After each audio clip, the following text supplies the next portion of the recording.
Okay, Malik. Good morning. Hopefully, everybody is doing good. Okay. This lecture is related to the SMRTP. तो strategic management का RTP EIS का मैं lecture already बना चुका हूँ और वो अपलोड कर चुका हूँ। तो अभी एसएम के आरटीपी को अपन सॉर्ट आउट करते हैं मालिक। ओके, तो स्ट्रेटेजिक मैनेजमेंट का कॉन्सेप्ट जहां पर अपन ने जो भी आपने जैसे भी रिवाइज किया होगा वही मैं कॉन्सेप्ट बताऊंगा जो ईआईएस में था कि भाई एक बार आप पहले पूरा कॉन्सेप्ट रिवाइज कर लेना। ओके, उसके बाद ये लेक्चर को देखना। ये लेक्चर डायरेक्टली देखोगे अगर आपको कुछ कॉन्सेप्ट नहीं मालूम है और वो देखोगे तो शायद ऊपर नीचे पंगा हो सकता है मालिक।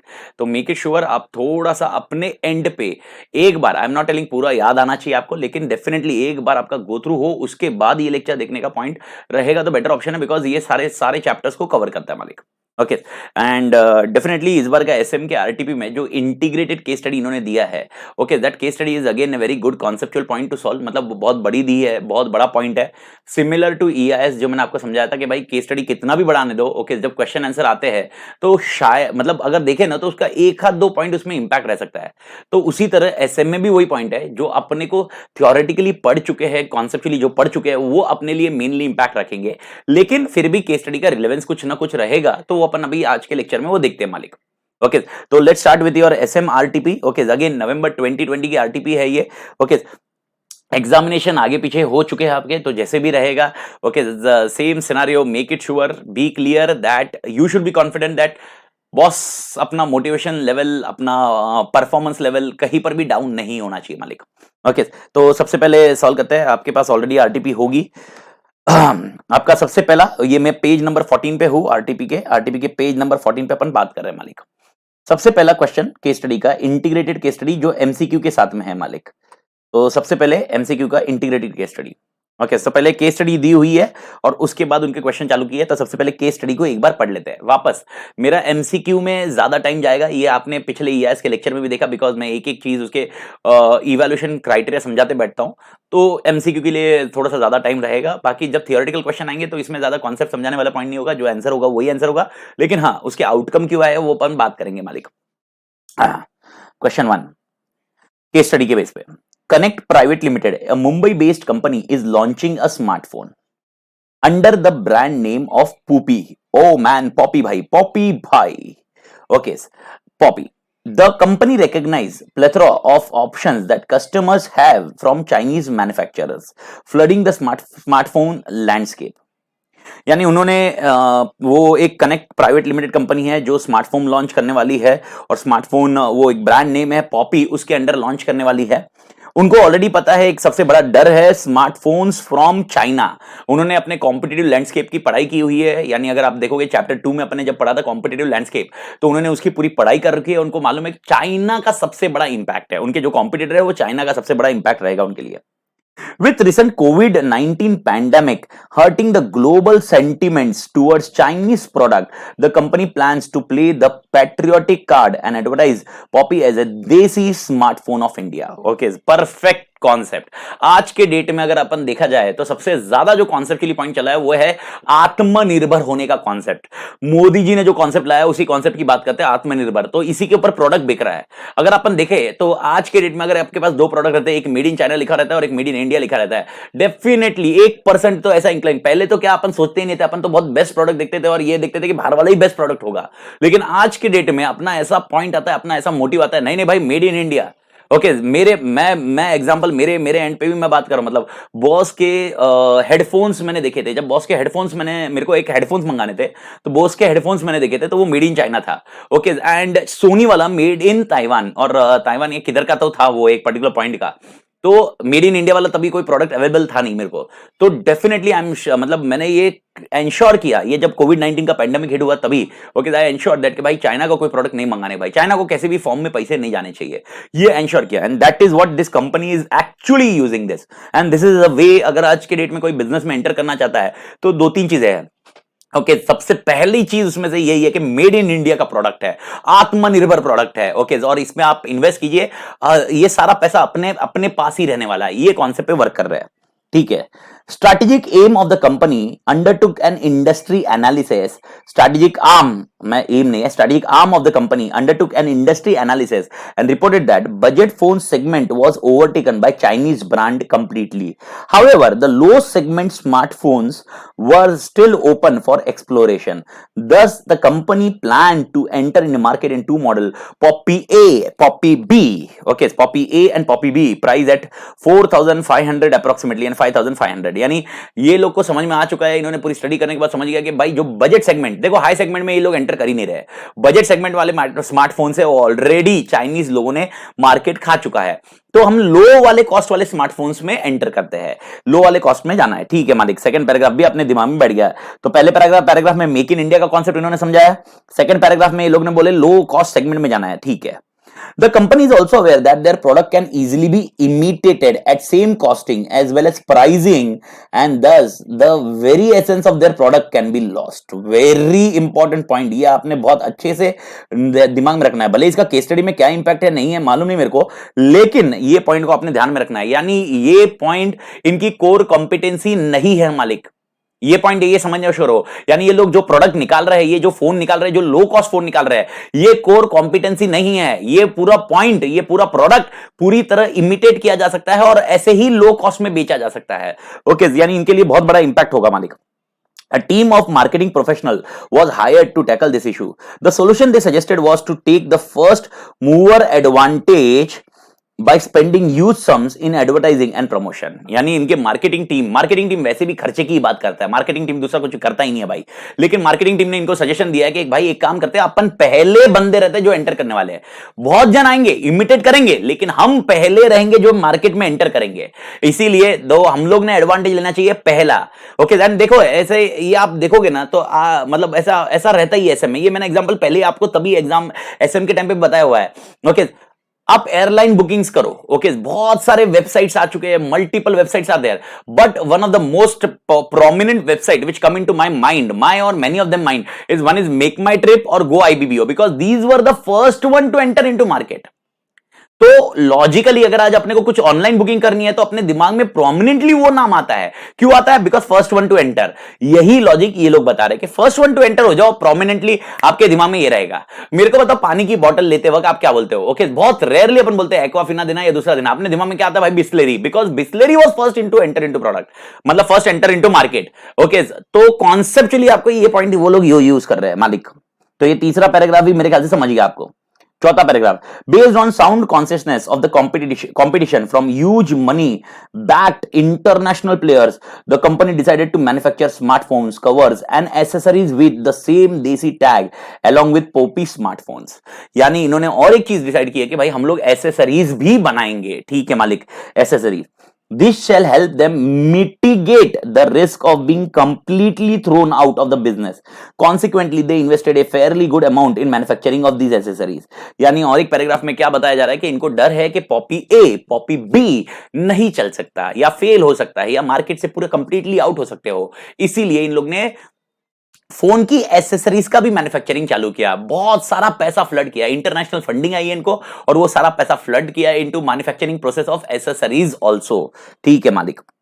The investors made it as an objective for the team to reach an annual sales volume of 15,000 handsets and 70,000 pieces of accessories। यानी उन्होंने टारगेट दिए अपनी कंपनी को। ओके, इन्वेस्टर्स जो भी है, The accessory sales suppressed the expectation of fairly by good margin। यानी इन्होंने 70,000 सोचते थे, okay, they have achieved more than 70,000, that's it। ये समझ में आ रहा है। However, Poppy A, Poppy B did not receive much anticipated response and the leadership decided to reduce the scope and focus purely on accessories going forward। यानी Poppy A, Poppy B का जो 15,000 का target था, उन्होंने 15,000 भी achieve नहीं किए। It was less than 15,000 and therefore they decided कि Poppy A, Poppy B पे ज्यादा टाइम नहीं डालते हैं and we should invest more time, more resources on किसके ऊपर इन्वेस्ट करना है? एसेसरीज के ऊपर। ठीक है मालिक, ये हो गया आपका अगला पैराग्राफ। यानी अगला पैराग्राफ का सिचुएशंस बताए हुए हैं। With the new focus on accessories production, the Desi tag will still play an important part in the success. However, they need to ensure creation of strong barriers to entry for domestic players, and for that, they have planned to increase the production to enormous level. This shall reduce the unit cost and thus eliminating the new entrants due to extremely competitive pricing. यानी इनका और एक concept अगर आपको याद होगा तो अपन एक माइकल पोर्टर के इसमें अपन बात कर रहे थे. Michael Porter, we have discuss 5 force model. उस चैप्टर में अपन ये भी पढ़ा था there are certain barriers, okay, जो हम लोग बैरियर पुट करेंगे जिसकी वजह से new entry in the market होना मुश्किल होगा. ये लोग बता रहे कि हमने वैसे ही कुछ बैरियर क्रिएट किए bye achieving the economies of scale. यानी हमने क्या किया हुआ है, बहुत सारे प्रोडक्ट बना दिए हैं, बहुत सारा मैन्युफैक्चरिंग यूनिट बनाया हुआ है जहां पर हम अपना एक्सपीरियंस यूज करके ओके लो कॉस्ट में ये मैन्युफैक्चर करेंगे और लो कॉस्ट में बेचेंगे. And that is what they have told in this particular last paragraph मालिक. तो यहां पर okay they are achieving economies of scale. Okay, economies of scale उनको अचीव करना है, economies of scale, that is what main target is. मेरे ख्याल से भारत माता की जय, इधर तक समझ में आया. ये हो गई तुम्हारी केस स्टडी. तो केस स्टडी बहुत बड़ा केस स्टडी थे. अगर ऐसी केस स्टडी आती है तो it would take a considerable time okay in reading. I am not discussing बहुत ज्यादा time, I am telling considerable time. Because ऐसा तो नहीं होगा कि आप खाली कुछ भी ऐसा पंचायती रीड करके छोड़ दोगे. कुछ ना कुछ तो एक हाथ दो वर्डिंग पे अपन को एम्फसाइज करना होगा, ये करना होगा. Definitely you will not be spending 10 minutes odd which I have discussed, but this was my way. तो मैंने आपको समझाने के लिए, लेकिन this is how you should analyse yourself while doing the case study. अभी सबसे मेन है, इतना केस स्टडी पढ़ने के बाद इसके क्वेश्चंस इंटीग्रेटेड केस स्टडी के कॉन्सेप्ट में एमसीक्यू के फॉर्मेट में है. तो अब उसको सॉल्व करते हैं. Okay, so let go with your first question. Based on above case scenario answer the multiple choice question which are as follows. ठीक है मालिक. कनेक्ट प्राइवेट लिमिटेड, क्वेश्चन 1 पे हूं मैं. Connect Private Limited entered a saturated market of smartphones after a due market study of understanding the competitive landscape. ये मैंने आपको बताया. Put the below steps in correct sequence of understanding the competitive landscape. यानी यहां पर ये लोग बोल रहे हैं कि इन्होंने कुछ स्टेप्स दिए हैं, तो इस करेक्ट स्टेप्स में ओके इसको डाल के बताइए मालिक. ठीक है, देखिए इनके कितने ऑप्शन दिए हुए ना. ओके, 1 2 3 4 स्टेप को अपन को डालना है. ये चैप्टर 2 का क्वेश्चन है. अगर आपको याद होगा कॉम्पिटिटिव लैंडस्केप के लिए स्टेप्स क्या है, तो उसके लिए अंडरस्टैंडिंग कॉम्पिटिटर, ओके ठीक है, determining strength and weakness of competitor, identify competitor and put all the information together. Okay, अभी थोड़ा सा कॉन्सेप्चुअली करो. सबसे पहले मेरे को बताओ, आप प्रैक्टिकली सोच के बताओ. ओके, अंडरस्टैंडिंग कॉम्पिटिटर इंपॉर्टेंट होगा या आइडेंटिफाई पहले होगा? इंपॉर्टेंट मतलब पहले कौन सा होगा? Should you understand the competitors और should you identify the competitors? 101% identify the competitors, यानी ये पॉइंट आपका पहला होना चाहिए. अब आइडेंटिफाई द कॉम्पिटिटर होने के बाद आपको यह समझना होगा, should you determine the strength and weakness of competitor और you should understand the competitor और you should put all information together. देखिए आपको यह समझ में आ गया होगा, put all information together, gather together, this should be 101% fourth point only, क्योंकि सारी इंफॉर्मेशन टुगेदर डालना मतलब ये लास्ट वाला ही पॉइंट होगा. ओके, तो अब बात आ रही है ओके आइडेंटिफाई करने के बाद should we determine strength and weakness और should we understand? 101% strength weakness कब समझेगा? जब आप अंडरस्टैंड करोगे. जब तक आप अंडरस्टैंड नहीं करोगे तो स्ट्रेंथ एंड वीकनेस कैसे समझेगा मालिक? इसीलिए याद रखना, understanding competitor will be your second point, determining strength and weakness will be your third point and putting all information together, gathered together will be your fourth point. यानी इसका option क्या होना चाहिए? इसका ऑप्शन होना चाहिए सेकंड, ओके, उसके बाद आना चाहिए सेकंड नहीं सॉरी थर्ड, उसके बाद आना चाहिए फर्स्ट, उसके बाद आना चाहिए सेकंड और उसके बाद आना चाहिए fourth. And this is option which is you should select it out. तो अगर आप देखोगे तो ये कौन से इसमें ए में नहीं है मालिक, बी में भी, बी में है, थर्ड है, फर्स्ट है, सेकंड है एंड फोर्थ है. यानी आपको समझना होगा ये बी वाला ऑप्शन सुटेबल है. ओके, सी वाला भी नहीं है, डी वाला भी नहीं है. तो there is only one option, that is B. तो इसका करेक्ट आंसर क्या रहेगा? B. And this is competitive landscape के स्टेप्स. यार एकदम इजी है. सबसे पहले identify the competitor, understand the competitor, determine strength and weakness and put all information together and then take the decisions. ये कॉन्सेप्ट अपने ऑल टुगेदर पढ़ा हुआ है चैप्टर 2 में. चैप्टर 2 का स्टार्टिंग का ही क्वेश्चन है. ठीक है मालिक. Okay, second point, second question MCQ के. Annual sales volume was an objective by the investors was crucial to establish the company in the market. In which stage of strategic management are such annual objectives especially important? यानी ये लोग का question है. Okay, annual objectives जो set किया हुआ है, okay, ये स्ट्रैटेजिक मैनेजमेंट में कौन से स्टेज में इंपॉर्टेंट है?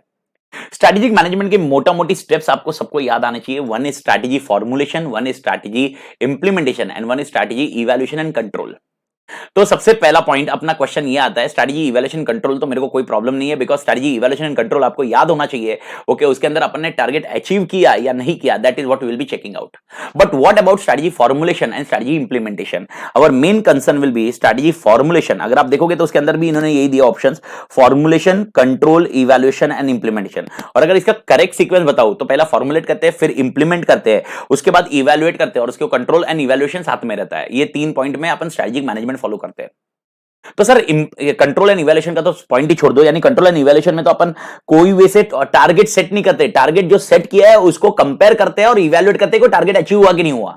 ये लोग ये बोल रहे हैं कि यहां पर ऑब्जेक्टिव कौन से इसमें ये सेट किया है, कौन से इसमें सेट किया हुआ है। तो आपको अभी 2 ऑप्शंस ढूंढने हैं, 2 ऑप्शन में से एक को फाइनल करना है। One is formulation and one is implementation. Okay, तो मालिक आपको क्या लगता है कि फॉर्मुलेशन होना चाहिए या इंप्लीमेंटेशन होना चाहिए? बहुत जन के इसमें ये क्वेश्चन में मेरे को बहुत बार, बहुत जनों का, इवन ये क्वेश्चन मॉड्यूल का ही क्वेश्चन है, ये सिमिलर क्वेश्चन मॉड्यूल में भी अपन ने पढ़ा हुआ है, लेकिन इसमें ना मेरे को बहुत जनों का व्हाट्सएप पे क्वेश्चन आया, क्वेरी आया था कि सर ये फॉर्मुलेशन का हिस्सा होना चाहिए, फॉर्मुलेशन है जबकि आंसर इंप्लीमेंटेशन दिया हुआ है।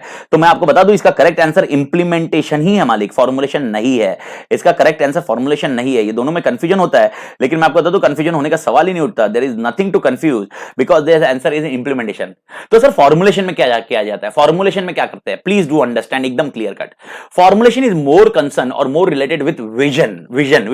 Vision is with your long term concept, and when I say long term concept does not have annual objectives.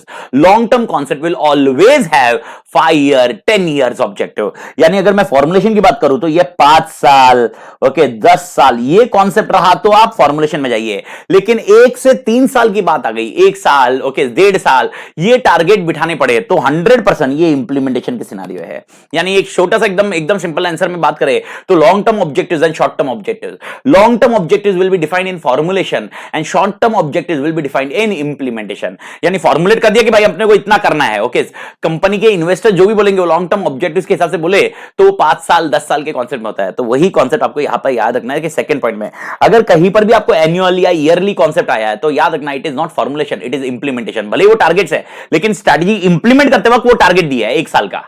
जब स्ट्रेटजी बनाई है हमने 5 साल का टारगेट रखा है, लेकिन 5 साल का टारगेट तेरे को अभी एक साथ में नहीं दे सकता।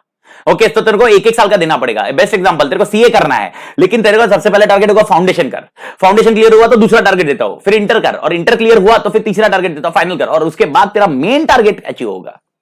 That is what you need to understand, that is your second question to be focused on.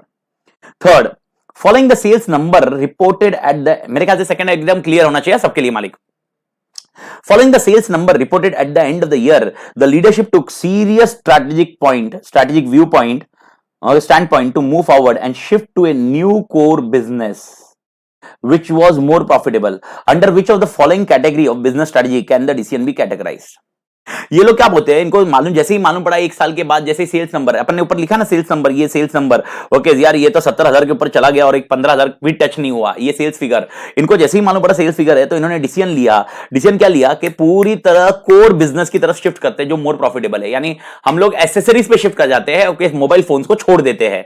ये इन्होंने डिसीजन लिया। ये डिसीजन कौन सा था? ओके, तो अभी आप देखते हैं retrenchment strategy, strategic alliance, diversification और मार्केट डेवलपमेंट। पहले तो मैंने आपको समझाया हुआ है, ओके नेगेटिव वाले पॉइंट को निकालिए, नेगेटिव वाले पॉइंट को निकालते जाइए, और अगर आपको कोई पॉइंट में लग रहा है कि ये पॉइंट सुटेबल है तो वो उसको पेंडिंग रहने दीजिए। रिट्रेंचमेंट, ओके यस लग रहा है सर, रिट्रेंचमेंट का एग्जांपल कैसा होगा? रिट्रेंचमेंट मतलब क्या, मैं एक बंद कर देता हूं और वो रिसोर्सेज मैं किसी और पर्पस के लिए यूज करता हूं। अगर आप देखोगे कॉर्पोरेट लेवल स्टडीज के अंदर जो अपन ने पढ़ी थी, स्टेबिलिटी, ग्रोथ और एक्सपेंशन, उसके साथ में और एक कॉन्सेप्ट था जो आपके लिए रिट्रेंचमेंट है। रिट्रेंचमेंट में कॉन्सेप्ट में अपन ने टर्न अराउंड पढ़ा और उसके साथ में लिक्विडेशंस वाले भी डिटेल पढ़ी। तो यही concept is nothing but retrenchment. Retrenchment मतलब क्या, एक यूनिट को बंद करना और मेनली किसी और पे फोकस करना या वो रिसोर्सेज किसी और पे डालना, that is called your retrenchment. तो रिट्रेंचमेंट होने की संभावना है, ठीक है, let's check it out. Strategic alliance possible ही नहीं है। स्ट्रेटेजिक अलायंस मतलब अपन किसी और के साथ में आए ताकि ये प्रोडक्ट को और बहुत तोड़ बनाए। स्ट्रेटेजिक अलायंस अगर इस केस में होता तो मालिक क्या होता, ये कंपनी और एक किसी और कंपनी के साथ में अलायंस में आती for poppy A and poppy B to be promoted, okay combined way से। तो ये स्ट्रेटेजिक अलायंस का किस्सा तो नहीं है। डाइवर्सिफिकेशन। ओके, ये तो मेरे को बताने की जरूरत नहीं है, डाइवर्सिफिकेशन भी नहीं है। डाइवर्सिफिकेशन में क्या होता है, हम लोग कुछ नए बिजनेस में एंटर करते हैं। इट्स लाइक अगर आपको याद होगा horizontal diversification, vertical diversification, concentric conglomerate, इसमें कोई नया बिजनेस या नया कुछ कॉन्सेप्ट चालू नहीं कर रहे मालिक। It is like it is not diversifying yourself, you are already diversified earlier, you are already having a poppy B as a phone set and you are already having an accessories. तो what you did, you remove poppy A and poppy B and you use that resources to accessories. So there is no concept of diversification, there is no new structure altogether establishing malik, and even it is not a market development because you are not entering into any new market as such. Okay, it is already a market, existing market, और वही market में काम हो रहा है। तो इसका suitable answer कौन सा होगा मालिक, रिट्रेंचमेंट स्ट्रेटजी। भारत माता की जय, ये ध्यान में रखना। मेरे ख्याल से मालिक समझ में आया, ये रिट्रेंचमेंट स्ट्रेटजीज आपको ध्यान रखनी होगी। तो थर्ड का आंसर आपके लिए ए रहेगा, रिट्रेंचमेंट स्ट्रेटजी। मेरे ख्याल से सबको क्लियर है आंसर मालिक, कॉन्सेप्ट समझ में आना चाहिए। बस मैं कॉन्सेप्ट मैं ये लेक्चर के थ्रू थोड़े थोड़े मिक्स मैच कॉन्सेप्ट भी खत्म हो जाने चाहिए, यही मैं अचीव करना चाहता हूं, and that is what my target is. तो इसके लिए उसको ऊपर थोड़ा सा बात कर रहा हूं मालिक। After getting results from the market, accessories business of the company can be classified under which category of BCG, growth share matrix? ये तो भारत माता की जय, ये तोड़ है। Okay, star, question mark, cash cow and dog. अब मेरे को आप बताओगे ओके स्टार में क्या है। ओके, स्टार में मार्केट शेयर तोड़ है लेकिन मार्केट ग्रोथ रेट भी तोड़ है। ओके, ये पॉइंट आप ध्यान में रखो। Question mark, cash cow and dog. Question mark मतलब तेरी लग गई भाई, क्वेश्चन मार्क मतलब तेरे को मालूम नहीं है प्रोडक्ट चलेगा कि नहीं चलेगा, तेरा मार्केट शेयर कम है लेकिन मार्केट ग्रोथ रेट है।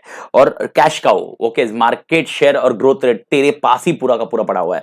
और डॉग, ओके, ये तो पूरी तरह मतलब बंद करने वाला कॉन्सेप्ट रहेगा। 101% में एसेसरी, ये लोग किसकी बात कर रहे हैं मालिक, एसेसरीज की बात कर रहे हैं, एसेसरीज। मेरे को बताओ ओके, इन्होंने कितना टारगेट रखा था, 70,000, और क्या वो 70,000 अचीव हुआ? Answer is yes. ओके, बहुत तोड़ अचीव हुआ है बाय फेयरली गुड मार्जिन, जितना उनका सोचा था उससे बहुत ज्यादा टारगेट हुआ। यानी याद रखना, एसेसरीज कहीं ना कहीं आपको यह समझना होगा मालिक, accessories are shifting themself into, कौन सा कॉन्सेप्ट रहेगा मालिक? ओके, देखो कहीं पर भी अपन ने एक चीज समझनी है कि मेरा जितना टारगेट था अगर उतना का उतना मिल चुका है तो 100% I have achieved my target. मतलब मेरा मेरा बहुत बॉस चल रहा है, बिजनेस तोड़ चल रहा है, बिजनेस तोड़ चल रहा है मालिक। ओके, तो इसीलिए याद रखना, accessories business is nothing but a cash cow. तो यहां पर आपको याद रखना होगा ये कैश काउ के कॉन्सेप्ट में शिफ्ट हो जाएगा। This is cash cow. Sir star नहीं हो सकता, नहीं, बिकॉज इन लोग ने ऑलरेडी डिफाइन किया कि मार्केट कौन सा है। तो स्टार्टिंग में इन लोग ने ऑलरेडी बता दिया था market is already saturated, market is already saturated. अगर आप देखोगे तो सॉरी, फर्स्ट पैराग्राफ वापस आप पढ़ लेना अगर आपको नहीं ध्यान में आ रहा तो, फर्स्ट और सेकंड पैराग्राफ ही इसके लिए बेस्ट ऑप्शन है। ओके, इसकी मार्केट सैचुरेटेड है जो इन लोग ने यूज करना चालू किया है with respect to phone, but when they entered into accessories, उनका टारगेट जो सेट किया मार्केट ग्रोथ के हिसाब से देखा तो उनका टारगेट अचीव हुआ। तो इसीलिए टारगेट अचीव हो गया, इसका मतलब वो कैश काउ है। टारगेट अचीव करना बाकी है, ऑप्शन बाकी है, then it would be a concept of star. Okay, but nevertheless ये कॉन्सेप्ट आप ध्यान में रखिए। एंड अगर अपन पॉपी ए पॉपी बी अगर इसके केस में होता, अगर इस क्वेश्चन में पॉपी ए पॉपी बी होता तो सर उसका बेस्ट सुटेबल ऑप्शन क्या होता? उसका बेस्ट सुटेबल ऑप्शन होता डॉग। ओके, याद रखना, बिकॉज उसको बंद करना ही बेस्ट सुटेबल ऑप्शन है, क्योंकि आपका मार्केट ग्रोथ सैचुरेटेड मार्केट है, खत्म है, और मार्केट शेयर भी बहुत कम होता था। तो dog is something which would be best suitable answer for poppy and poppy B, but for accessories 100% cash cow is better option. Definitely याद रखिए कैश काउ। हाँ, कोई कोई स्टूडेंट बोल सकते हैं sir we should focus on star concept, question mark तो होने की संभावना है नहीं, क्योंकि जो जितना टारगेट था मार्केट शेयर का पॉइंट सोचा था, लेकिन डेफिनेटली इसका best suitable answer cash cow होगा, because they have achieved their target. जो उनका जो प्रोडक्शन कैपेसिटी के हिसाब से उन्होंने प्लान किया था, टारगेट किए थे, अभी तक उनकी प्रोडक्शन कैपेसिटी बची हुई है, और लेकिन उन्होंने टारगेट किए थे, वो टारगेट अचीव हुआ मालिक। और वही चीज अपन कर रहे हैं ना मालिक। देखो मैंने अपन ने कितनी बार पढ़ा है, अगर कोई डॉग है और अगर कोई एक पर्टिकुलर प्रोडक्ट डॉग है और एक पर्टिकुलर प्रोडक्ट कैश काउ है, या एक यूनिट डॉग है एक यूनिट कैश काउ है, तो जो डॉग वाली यूनिट है उसको बंद करना चाहिए और वो रिसोर्सेस निकाल के जो कैश काउ वाला एरिया है ओके उसमें लगाना चाहिए। लेकिन कैश काउ में लगाने के लिए प्रॉब्लम यह है कि अपना मार्केट शेयर अभी कुछ बचा नहीं, क्योंकि सारा मार्केट शेयर अपने पास आ चुका है। तो यूजुअली याद रखना, एक कॉन्सेप्ट आप समझ लेना, व्हेन आई से डॉग बंद करना चाहिए तो डॉग का पूरा resources will always be use for star. Star में लगाना बेस्ट सुटेबल ऑप्शन है। लेकिन अगर आपके पास कोई स्टार प्रोडक्ट नहीं है और आपके पास ऑलरेडी प्रोडक्ट या कोई यूनिट है जो कैश काउ है तो उसमें यूज करते हैं, बट कैश काउ में और ज्यादा कोई और बेनिफिट, बहुत बड़ा बेनिफिट होगा ऐसा नहीं होगा। कैश काउ मतलब मेरे को पैसा देना चालू कर दिया और तोड़ है, मतलब ये चल रहा है भाई, प्रोडक्ट तोड़ चल रहा है। एंड इन लोग ने क्या बोला, क्लियरली मेक इन इंडिया करके इसको यूज कर रहे हैं मालिक। So that's what suitable option will be there. Fifth, in the second phase of shifting the business focus to peripheral accessories production, accessories production की तरफ उन्होंने शिफ्ट किया अपना point. Connect private limited has planned setting up entries to the barrier for potential competitors. Which of the following barrier okay have they plan to implement? ये तो मैंने आपको बता दिया already. Okay, economies of scale ही होना चाहिए इसका आंसर। ए है capital requirement, okay, B product differentiation, access to distribution channels and economies of scale. It is 101% economies of scale, because ये लो कॉस्ट प्रोडक्ट निकाल रहे हैं और वॉल्यूम में खेलने की कोशिश कर रहे हैं मालिक। देखिए, capital requirement is not a big deal in this market, that for sure. तो कैपिटल रिक्वायरमेंट निकल गया। प्रोडक्ट डिफरेंशिएशन, एसेसरीज में कोई डिफरेंशिएशन निकाल नहीं रहे, ये लोग कुछ अलग से नहीं कर रहे, तो ये भी निकल गया। एक्सेस टू डिस्ट्रीब्यूशन चैनल, कोई इसका ऐसा कहीं पर भी केस स्टडी में नहीं बताया कि डिस्ट्रीब्यूशन चैनल के बहुत तोड़ है और उसकी वजह से दूसरे जन ये डिस्ट्रीब्यूशन चैनल यूज नहीं कर सकते, ऐसा कहीं पर नहीं लिखा हुआ है। Distribution channel are more common, most common in actually mobile industry, तो this is can not be a barrier, but economies of scale is something which is very important point. तो आपने ध्यान रखना, इकोनॉमीज ऑफ स्केल का concept है। Okay, यहां पर best answer, suitable answer economies of scale रहेगा मालिक। तो ये हो गए इंटीग्रेटेड केस स्टडी का आंसर। तो अभी तक एमसीक्यू जो थे आपके इंटीग्रेटेड केस स्टडी के कॉन्सेप्ट खत्म हो जाता। अभी आपके जो कुछ एमसीक्यूज दिए हुए इन्होंने, 4-5 एमसीक्यूज और है मेरे ख्याल से, हाँ 4-5 एमसीक्यूज और है जो सेपरेटली है, separate then integrated case study. याद रखना, एमसीक्यू आपके लिए 15 मार्क का ईआईएस में होगा और 15 मार्क का एसएम में होगा एमसीक्यू इसका कॉन्सेप्ट। तो आपके लिए 15 मार्क एसएम में भी कवर होने वाले हैं एमसीक्यू में, ध्यान रखिए। और शांति से सॉल्व रखना, शांति से सॉल्व करना, शांति से चीजें को समझना एंड एनालाइज करके फिर आंसर करना मालिक। वेलवेट लिमिटेड, अब ये रिलेवेंस नहीं है केस स्टडी से, हाँ मालिक। वेलवेट लिमिटेड की बात करते हैं, is a full service airline. The company is making following decisions, ठीक है। Should have no frill low fare subsidiary be set up. Should a no frill low fare subsidiary be set up, यानी इनका पहला decision ऐसा है, क्या हमने एक सब्सिडरी खोलनी चाहिए जो लो फेयर ओके एयरलाइन निकाले। एयरलाइन, ओके, नो फ्रिल मतलब एकदम लोएस्ट कॉस्ट, ओके, यानी मेरी ही सब्सिडरी निकालनी है मुझे। ये लोग का पहला डिसीजन ऐसा है कि मेरी सब्सिडरी निकाले जो लो कॉस्ट होगी, हम लोग हाई कॉस्ट होंगे और एक लो कॉस्ट होगा। And if it is set up, how should the cabin staff be recruited, यानी दूसरा डिसीजन ये है कि चलो इन्होंने हाँ बोला सब्सिडरी चालू करना है, तो कैबिन स्टाफ का रिक्रूटमेंट कैसे होगा। ये दो डिसीजन है। अब क्वेश्चन क्या है उसके ऊपर एम्फेसाइज करते हैं। Which of the following decisions will be taken by corporate level managers. Okay, मेरे ख्याल से आपको याद आने चाहिए, चैप्टर 4 है, चैप्टर 5 है, चैप्टर 6 है, ये 3 डिसीजन मेकिंग के लिए है। Okay, chapter 4 was corporate level, okay, chapter 5 is business level and chapter 6 is okay functional level strategies. ये तीनों लेवल की स्ट्रेटजीज है। इनका क्वेश्चन है कि कॉर्पोरेट लेवल मैनेजर कौन से डिसीजन लेंगे, यानी ये चैप्टर 4 के हिसाब से कौन सा डिसीजन मेकिंग कर रहा है। ओके तो मेरे ख्याल से आपको पहला पॉइंट है, मेरे को बताओ सब्सिडरी खोलना या नहीं खोलना। Don't you think it's a kind of diversification? A diversification or it can be a market development, it can be a product development, it can be multiple things। यानी ये कहीं ना कहीं आपको समझना होगा this is an expansion strategy. अगर आप थोड़ा सा प्रैक्टिकली सोचोगे, जब मैं बोल रहा हूं एक सब्सिडरी खोल रहा हूं मैं अपनी, तो इसका मतलब मैं क्या कर रहा हूं, एक्सपांशन कर रहा हूं। हाँ, एक्सपांशन मैं कैसे करूंगा इसका डिस्कशन इन्होंने दिया नहीं है। इन्होंने खाली बोला सब्सिडरी लो कॉस्ट है, लेकिन कौन से मार्केट में ऑपरेट करेगी ये कुछ दिया नहीं है। तो मैं एग्जैक्टली मैं आंसर नहीं बता पाऊंगा कि डाइवर्सिफिकेशन में भी कौन सा है या मार्केट में कौन सा है, मार्केट डेवलपमेंट है, प्रोडक्ट डेवलपमेंट है या मार्केट पेनिट्रेशन है, ये कौन सा, ये डिफिकल्ट होगा डायरेक्टली ये बताना। लेकिन टू द एक्सटेंट ये डेफिनेट है कि सब्सिडरी खोलना मतलब मेरे को एक्सपांड करना है। और दूसरा, if it is set up how the cabin staff is recruited, मेरे को बताओ कैबिन स्टाफ को रिक्रूट करना क्या कॉर्पोरेट लेवल डिसीजन है? Definitely not. ये कौन सा लेवल डिसीजन है? फंक्शनल लेवल डिसीजन है। And if you remember, okay, chapter 6 में आपने एक एचआर लेवल की स्ट्रैटेजीज पढ़ी होगी, एचआर लेवल की स्ट्रैटेजीज अपने डिस्कस की है, यानी ये एचआर लेवल का काम होगा मालिक। तो 101% इसका सुटेबल आंसर कौन सा है? ओनली 0.1 देखते हैं, ओनली 1 यानी पहला ए वाला ही आंसर होगा। Only 2 both A first and second और नाइदर फर्स्ट और सेकंड। तो यहां पर याद रखना नाइदर फर्स्ट और सेकंड भी नहीं है, बोथ भी नहीं है, ओनली 2 भी नहीं है, ओनली 1। ये तो क्लियर कट है, दैट्स इट। ये हो गया आपका सेकंड आंसर। मेरे ख्याल से कॉन्सेप्चुअली समझा सेकंड पॉइंट को। Second MCQ. थर्ड वाला क्या बोलते हैं? Training company operates a network of accounting training centres through out Europe, the US and Australia. The business intends to enter developing markets in order to drive growth and has now decided to enter India with 7,500 kilometers from the training company headquarters। मां कसम, UK से लेकर वो 7,500 kilometre दूर आ रहे हैं, मां कसम। The board has suggested that it will require externally focused management information, externally focused, wording पे ध्यान दीजिए, टू मूव टू इंडिया, यानी उनको पूरा इंफॉर्मेशन चाहिए। Which of the following is an external factor that board should consider okay while implementing its strategy? Okay, यानी इन्होंने कुछ एमसीक्यू में ऑप्शन दिए जो एक्सटर्नल फैक्टर्स है, तो ये लोग पूछ रहे हैं इन सब में से कौन से एक्सटर्नल इंफॉर्मेशन इन्होंने जमा करनी चाहिए मालिक। ओके, तो ये बेसिक क्वेश्चन है, जनरल क्वेश्चन ही है, चैप्टर 2 के लॉजिक से एक क्वेश्चन जा सकता है का। ओके, चैप्टर 2 के कॉन्सेप्ट से जा सकता है। की local rivals and their strength and weakness, यानी यार कॉम्पिटिटर्स का इंफॉर्मेशन जमा करना, उनके स्ट्रेंथ एंड वीकनेस का इंफॉर्मेशन जमा करना। Courses are suitable for that this market, यानी इस मार्केट में कौन से कोर्स सुटेबल है, डेफिनेटली ये भी इंफॉर्मेशन जमा करनी है। टाइमिंग ऑफ द कोर्सेस, यानी कौन से टाइम पे क्लासेस खुलती है, कौन से टाइम पे क्लासेस नहीं रहती है, कौन से इसमें अवॉइड कर सकते हैं। All of the above 101%। Okay, ये तीनों के तीनों यूज करने हैं, यानी इसका बेस्ट आंसर, इसका सुटेबल आंसर क्या है, ऑल ऑफ द अबव। यानी ओके, जो भी ट्रेनिंग कंपनी है इसने सारी इंफॉर्मेशन, इसका आंसर डी होना चाहिए, इसका सारी इंफॉर्मेशन इन्होंने जमा करनी चाहिए। यानी सबसे पहले कंप्यूटर कौन से मार्केट में, दूसरे कौन से ट्रेनिंग कोर्सेज चलेंगे। ओके, ये मैं आपको याद है, मैं आपको स्टार्टिंग के लेक्चर में बताया था, अगर अपन साउथ इंडिया जाए तो उनके रिक्वायरमेंट बहुत अलग होगी, अपन नॉर्थ इंडिया जाए, example I am not telling exactly ये ऐसा है, पर मैक्सिमम स्टूडेंट्स अगर नॉर्थ इंडिया के देखे तो वो आईएएस की तैयारी करते हैं, आईपीएस की तैयारी करते हैं, जो कि ओके महाराष्ट्र या नागपुर इसमें मेजर नहीं होगा। Majority of students are from the north for IAS IPS, ये पॉइंट देखिए।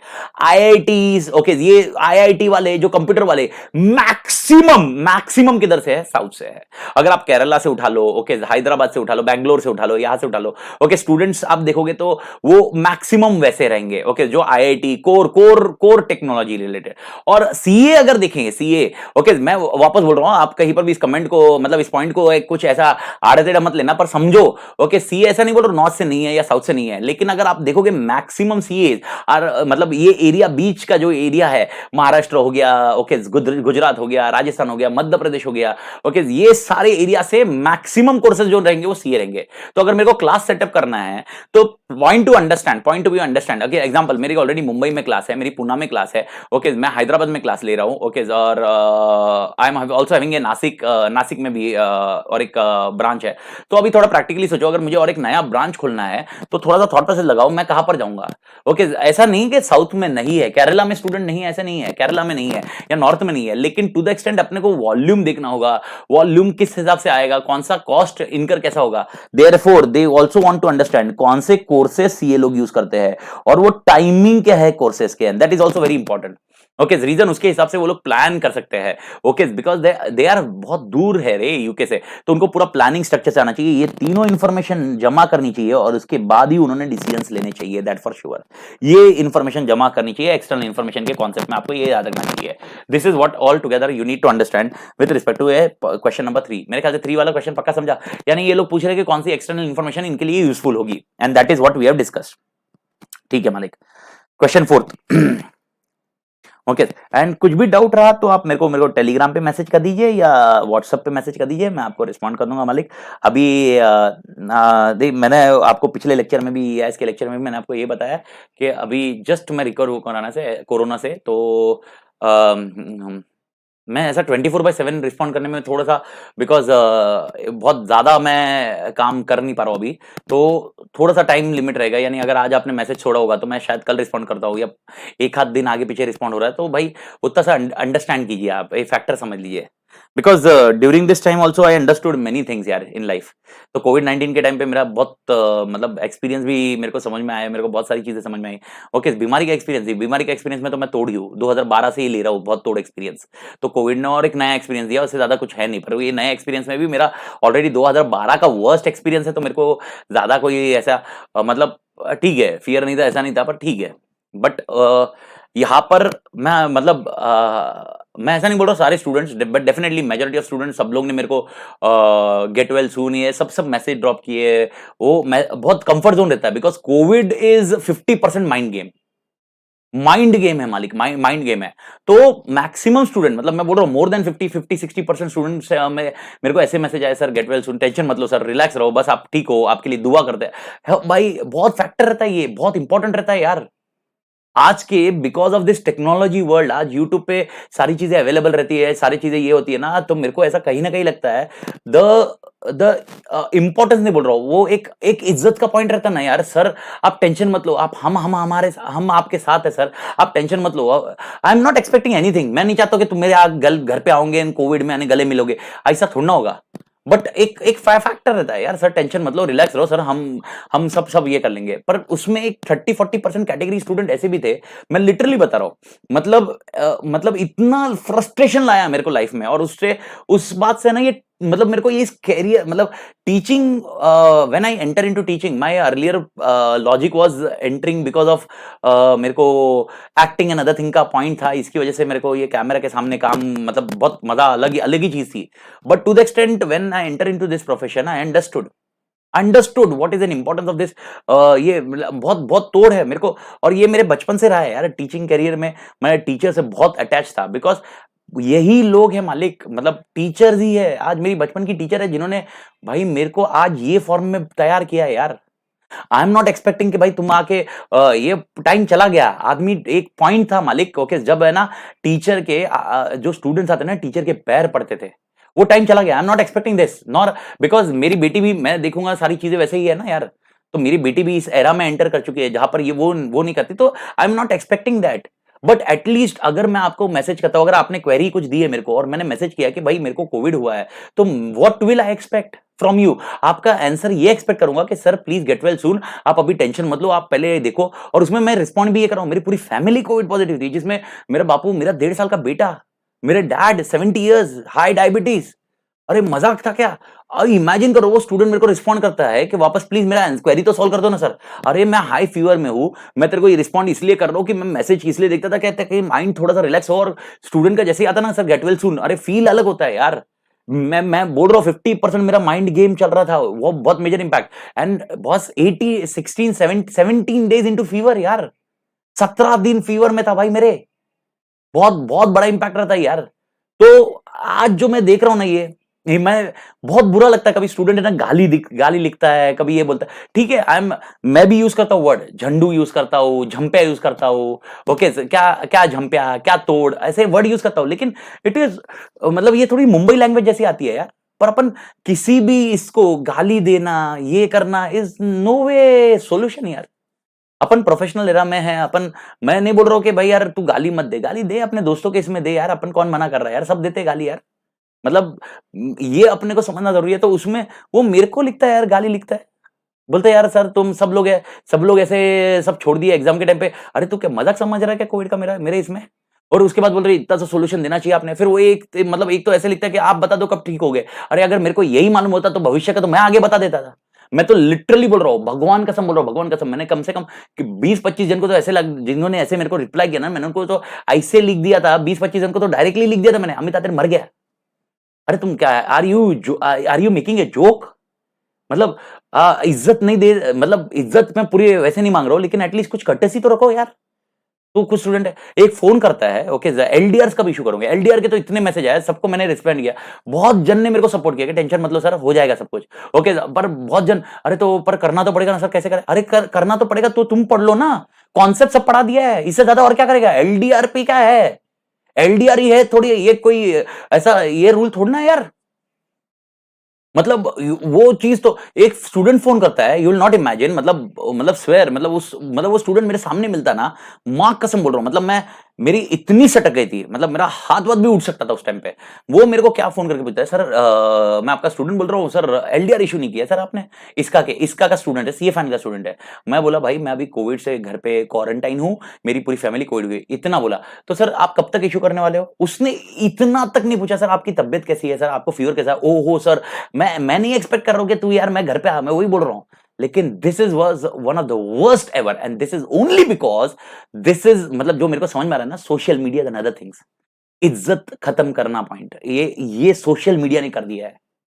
मैं आपको लिटरली बता रहा हूं, एंड आप मानो ना मानो, पर ये मैंने नोट किया है, this is what has taken care, because social media से जो एक कर्टसी होती थी, एक इज्जत होती थी सामने वाले के लिए, वो इज्जत ही खत्म कर दी है। एंड वही चीज मैंने फेस किया है, तो बहुत ट्रबलसम लगा, यानी यार साला इतने साल तक अपन ने काम किया, अभी अगर जब ये अपने को सपोर्ट की जरूरत है तब तुम सपोर्ट नहीं कर सकते, तो फिर मतलब नहीं है ना यार। ओके मैं थोड़ा सा अपने इसमें ऑरा में चला गया था, लेकिन definitely what I told is exactly a truth. Okay, and if you are a CA student, please understand this word student. You should always have a courtesy student के लेवल पे. मैं नहीं बोल रहा हूँ बड़े होने के बाद, सीए बनने के बाद तो तेरे अंदर अपना ही अलग सा ईगो आने वाला है. अगर तू आज ऐसा है तो सीए बनने के बाद तो तू तो क्या करने वाला है रे? सामने वाले को तू तो घास भी नहीं डालेगा. ओके, पर मैं आपको लिख के देता हूँ भाई, there is one thing in this complete universe जो इंसान की औकात दिखा देता है, and that is God. Okay, तू भगवान को मान या मत, अगर भगवान को नहीं मानता है तो देयर इज ए नेचर जो इंसान को अपनी औकात दिखा देता है, and that is for sure. तो इसीलिए इज्जत देना बहुत इंपॉर्टेंट होती है ताकि अपने को इज्जत मिले. और मेरे को कहीं ना कहीं ये मेरे को कभी कभी लगता है कि मैंने जो इन 12th स्टैंडर्ड में टपोरीगिरी, मतलब मैं तभी मतलब मैं था ही उस ऑरा में, तो शायद वही मेरे को कभी कभी ये आता है कि भाई यार ये कर्मों का फल होता है, वैसे ही वो कॉन्सेप्ट है. बट टू द एक्सटेंट मैं जानता हूँ कि मैक्सिमम स्टूडेंट्स के इसमें अगर रहा तो इट्स तो nevertheless. Okay,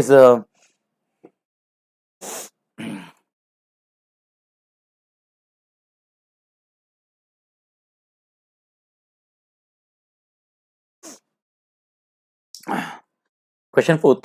Get Well Soon Limited is a health provider and has only large edge of town hospitals.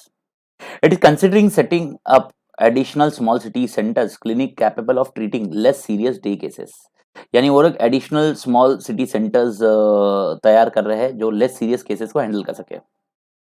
Okay, which of the following will fall under strategy implementation. Strategy बना ली उन्होंने strategy की. हम लोग low cost एक branches जैसे वो concept निकालने वाले हैं, लेकिन स्ट्रेटजी को इंप्लीमेंट करने के लिए ओके कौन सी चीजें आएगी. तो उन्होंने 1 2 3 4 ऑप्शन दिए हुए हैं और उसमें से पूछ रहे हैं कि कौन सी चीजें आएगी. Okay, acquiring and fitting out clinics. Okay, क्या ये स्ट्रेटजी इंप्लीमेंटेशन में आएगा? Answer is yes. Hiring and transferring of staff. Answer is yes. Publicity so that patient know where and when to go. अरे माँ कसम सबसे इंपॉर्टेंट है भाई. Okay, and liaison with general practitioner and main hospital. 100% मेरे को बताओ, general practitioner और मेन हॉस्पिटल से टाइप करोगे तब जाके उनको मालूम पड़ेगा भेजना है नहीं भेजना है.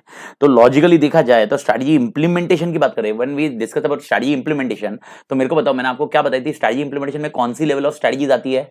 Okay, corporate level strategy formulation, business level strategy formulation का हिस्सा है. लेकिन अगर आप फंक्शनल लेवल स्ट्रेटजी देखोगे वो स्ट्रेटजी फॉर्मुलेशन के साथ में स्ट्रेटजी इंप्लीमेंटेशन का भी हिस्सा है. तो जो भी फंक्शनल लेवल स्ट्रेटजीज होगी, अगर इसमें फंक्शनल लेवल से मैच हो रही है आपकी, तो स्ट्रेटजी इंप्लीमेंटेशन में डाल दीजिए मालिक. And that is what you need to understand. Okay, तो अगर देखा जाए तो इसमें भाई यार acquiring and fitting out clinics, yes okay, ये चाहिए. ये स्ट्रेटजी फॉर्मुलेशन नहीं इंप्लीमेंटेशन है. फॉर्मुलेशन उन्होंने कर दिया कि हमने को ये करना है. हायरिंग एंड स्टाफ, एचआर वाला concept, publicity, marketing, liaison, okay, nothing but tie up supply chain जैसा कॉन्सेप्ट हो गया ये मालिक. ओके, तो अगर आप फर्स्ट एंड फोर्थ देखोगे तो first and fourth is nothing but like suppliers, मतलब सप्लाई चेन जो मैनेज करने के कॉन्सेप्ट में. तो ये ऑल टुगेदर इसका आंसर डी होगा. ओके, डी वाले सिनारियो में आपको ध्यान रखना है, डी वाले सिनारियो में ही आपका आंसर जाएगा, यानी चारों के चारों कॉन्सेप्ट ये रहेंगे. Okay, that's it. फोर्थ वाला पॉइंट ये आपके लिए रहेगा मालिक. Everybody clear? ओके, सो ये कॉन्सेप्ट आप दिमाग में डाल देना मालिक. Okay, fifth wala point. A person who search for business opportunity and start a new enterprise to make use of that opportunity called. A person who search for business opportunity, यानी जो business opportunity ढूंढता है and start a new enterprise और new enterprise ढूंढता है, बस इसमें तो बोलने की जरूरत नहीं है, entrepreneur. ओके, मैंने आपको बोला था एंट्राप्रूनर या ऑन्ट्राप्रूनर, आप कैसे बोलते हो उसको मेरे को नहीं मालूम प्रोनाउंसिएशन, लेकिन ठीक है. ओके, इसका आंसर बी रहेगा. एम्प्लॉय कभी नहीं ढूंढता भाई. Okay, intrapreneur is also an employee within the organization, जिसके अंदर एंट्राप्रूनर की क्वालिटीज होती है, लेकिन वो विद इन द ऑर्गेनाइजेशन होता है. तो ये नई opportunity within the organisation ढूंढता है उसको बेस्ट करने का. एंड इन्वेस्टर्स, तो इन्वेस्टर्स भी है. Okay, the person who search for business opportunity and starts new enterprise to make the use of that opportunity. Okay, लेकिन इन्वेस्टर्स पैसा लगाते हैं, वो they are only investing, they are not into starting a new business और जो searching करता है. ये पॉइंट ध्यान रखना. The niche market, the niche strategy is the best way to enter into new market, growing market, matured market और none of the above. देखिए, new market नीश strategy मतलब क्या? एक स्पेसिफिक एरिया को फोकस करते हैं अपन. न्यू मार्केट में कभी भी कोई स्पेसिफिक एरिया को फोकस करने वाला कॉन्सेप्ट नहीं है मालिक. न्यू मार्केट में हमेशा we should go with complete market, specific नहीं, नया मार्केट, ग्रोइंग मार्केट, पूरा का पूरा मार्केट होना चाहिए. इसलिए नीश नहीं चलता. नीश मतलब क्या है, एक एरिया उसी पे फोकस करेंगे। फोकस स्ट्रेटजी के लिए मोस्ट सुटेबल ऑप्शन है नीश वाला concept.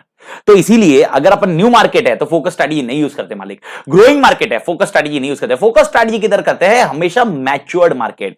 When we discuss about matured market मतलब कैसा होगा, ओके अगर नीश स्ट्रेटजी यूज करो यानी मैच्योर्ड मार्केट, यानी ऑलरेडी ये मार्केट मैच्योर्ड हो चुका है, पब्लिक के एक्सपेक्टेशंस खत्म हो चुके हैं, वो सारी चीजें मतलब ऑल टुगेदर पब्लिक के एक्सपेक्टेशन खत्म हो चुके हैं, मतलब वो ऑलरेडी अचीव हो चुके हैं, और देयर आर सर्टेन एरियाज जहां पर अपन काम कर सकते हैं और उसी पे फोकस करके अचीव कर सकते हैं। तो इसका best option is matured market. And याद रखना, जब भी हम लोग फोकस की बात करेंगे तो आप हमेशा याद रखना नीश स्ट्रेटजी काम आती है, और focus strategy is always there in mature market. Focus strategy is never in new market and growing market. New market and growing market के लिए फिर क्या करना चाहिए सर, हमने कॉस्ट लीडरशिप, ओके डिफरेंशिएशन, ये दो सबसे इंपॉर्टेंट होते हैं हमेशा new market and growing market के लिए। ओके कॉस्ट लीडरशिप से अपन ने न्यू मार्केट में एंटर करना चाहिए या ग्रोइंग में करना चाहिए, व्हाटएवर इट में भी आपके टारगेट रहेगा, आप कैसे करोगे, लेकिन that is what a scenario is. But focus is never in new और growing market, focus is always in mature market, and niche strategy is used only in focus market, mainly in focus market. Okay तो this is what a scenario. ये अपने MCQ खत्म हो जाते हैं मालिक, MCQ की सारी सीरीज खत्म हो जाती है, एमसीक्यू कहानी खत्म कर दिया मालिक अपन ने। तो अब बढ़ते हैं अपन थ्योरेटिकल क्वेश्चन में वापस। अभी थ्योरेटिकल क्वेश्चन में वैसे ज्यादा पंचायती वाला टाइम तो है नहीं, मतलब बस आपको कुछ चीजें रिकॉल करनी होगी theoretically point of view. Okay मालिक, तो और एक चीज जो मैंने अभी बीच में बोला, शायद मैं थोड़ा सा मैं अपडेट कर रहा था, लेकिन this is what I always communicate, and मैं हर स्टूडेंट से वैसे बात करता हूं जैसे मैं अपने रितिका से बात करता हूं। तो अगर कुछ मेरे को रितिका को समझाना होता है तो मैं भी ऐसे ही बात करता हूं। तो I have not heard any sentiment as such. तो कोई भी ऐसे इस चीज को लेके जैसा अभी मतलब देखिए, ट्रोलिंग वोलिंग से मुझे कभी कोई फर्क नहीं पड़ता। There is no concept of trolling, because मैं नेट को अपनी लाइफ में मतलब ये वर्चुअल वर्ल्ड को मैं अपनी लाइफ में सीरियसली नहीं लेता। वर्चुअल वर्ल्ड का इंपैक्ट मैं अपनी लाइफ में, अगर किसी ने कुछ मेरे को कमेंट लिखता है, कोई आड़ा टेढ़ा कमेंट लिखता है, मैं उस कमेंट को रिवर्स करता हूँ, और रिवर्स मतलब मैं सीधा उस कमेंट की भी वाट लगाता हूँ। ओके तो मेरे इसमें ये मेरे को टेंशन नहीं आता कि किसी ने क्या लिखा, मैं सीधा मां कसम साला उल्टा, मतलब क्या है भाई भाई क्या है, तू जो चीज तेरे को चाहिए वैसा वैसा अपडेट किया, फालतू में टाइम पास नहीं करने का मेरा। ओके ये वो तो तुम भी जानते हो, मतलब अपन तो उसको बहुत बहुत इसमें लेते हैं, आड़े इसमें लेते हैं, मेरे को उसको टेंशन नहीं है। बट मैं आपको ये बता रहा हूँ कि मैंने जो भी समझा है, जो भी बेटर पॉइंट बोला, ये अपने फ्यूचर के लिए बोला हुआ है। ओके ताकि we should have a best life यार, डोंट मिस द लाइफ। आप है ना, ये सोशल वर्ल्ड और सोशल मीडिया वर्चुअल वर्ल्ड की वजह से ना आप अपनी लाइफ मिस कर रहे हो, और because of this all lockdown and other things आप पूरी तरह वर्चुअल वर्ल्ड में चले गए हो, जिसमें डिपेंडेंसी उसमें आ चुकी है कि भाई यही मेरी लाइफ है। ऐसा नहीं है, life is there, it's only about that, वो थोड़ा सा टाइम प्लस माइनस होता है, बट लेकिन लाइफ को समझना सीखो मालिक, इट्स ओनली अबाउट लाइफ। तो let's start with theoretical question मालिक, लेट्स कंप्लीट थियोरेटिकल क्वेश्चन को, कॉन्सेप्चुअली देखते हैं कैसे क्या दिया हुआ है, क्वेश्चन कैसे दिए हुए हैं। चैप्टर 1 आपके 8 चैप्टर के क्वेश्चन है, 8 चैप्टर के डिफरेंट क्वेश्चन है, तो शायद इसमें थोड़ा सा लेक्चर मतलब 1 आवर से ज्यादा ही रहने वाला है डेफिनेटली, तो थोड़ा सा कंटेंट देख लेना, कोई इशू नहीं है मालिक। Chapter question 7, Ramesh Sharma has 15 stores selling consumer durable in Delhi region. ठीक है, 15 दिल्ली में 15 स्टोर है मालिक। 4 of these stores were opened in last 3 years. ठीक है, 4 स्टोर है। He believes in managing strategically and enjoyed significant sales of refrigerator, televisions, washing machine, ACs and light till 4 years back. With the shift to the purchase to online store, the sales of these stores come down about 70% in last 4 years. Online की वजह से लग गई। Analyze the position of Ramesh Sharma in the light of limitation of strategic management. Logic simple है, ये तो concept अगर आपको याद होगा, इसका आंसर तो डायरेक्टली आंसर है, लिमिटेशन ऑफ स्ट्रेटेजिक मैनेजमेंट लिखना है, इससे ज्यादा कुछ लिखना नहीं, और इसमें आपको बताना है तो इधर इधर क्या है।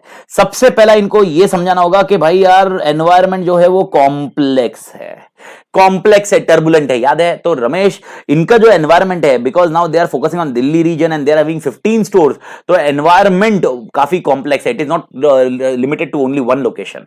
ओके पहला पॉइंट। दूसरा scenario very important, okay it is difficult to predict future.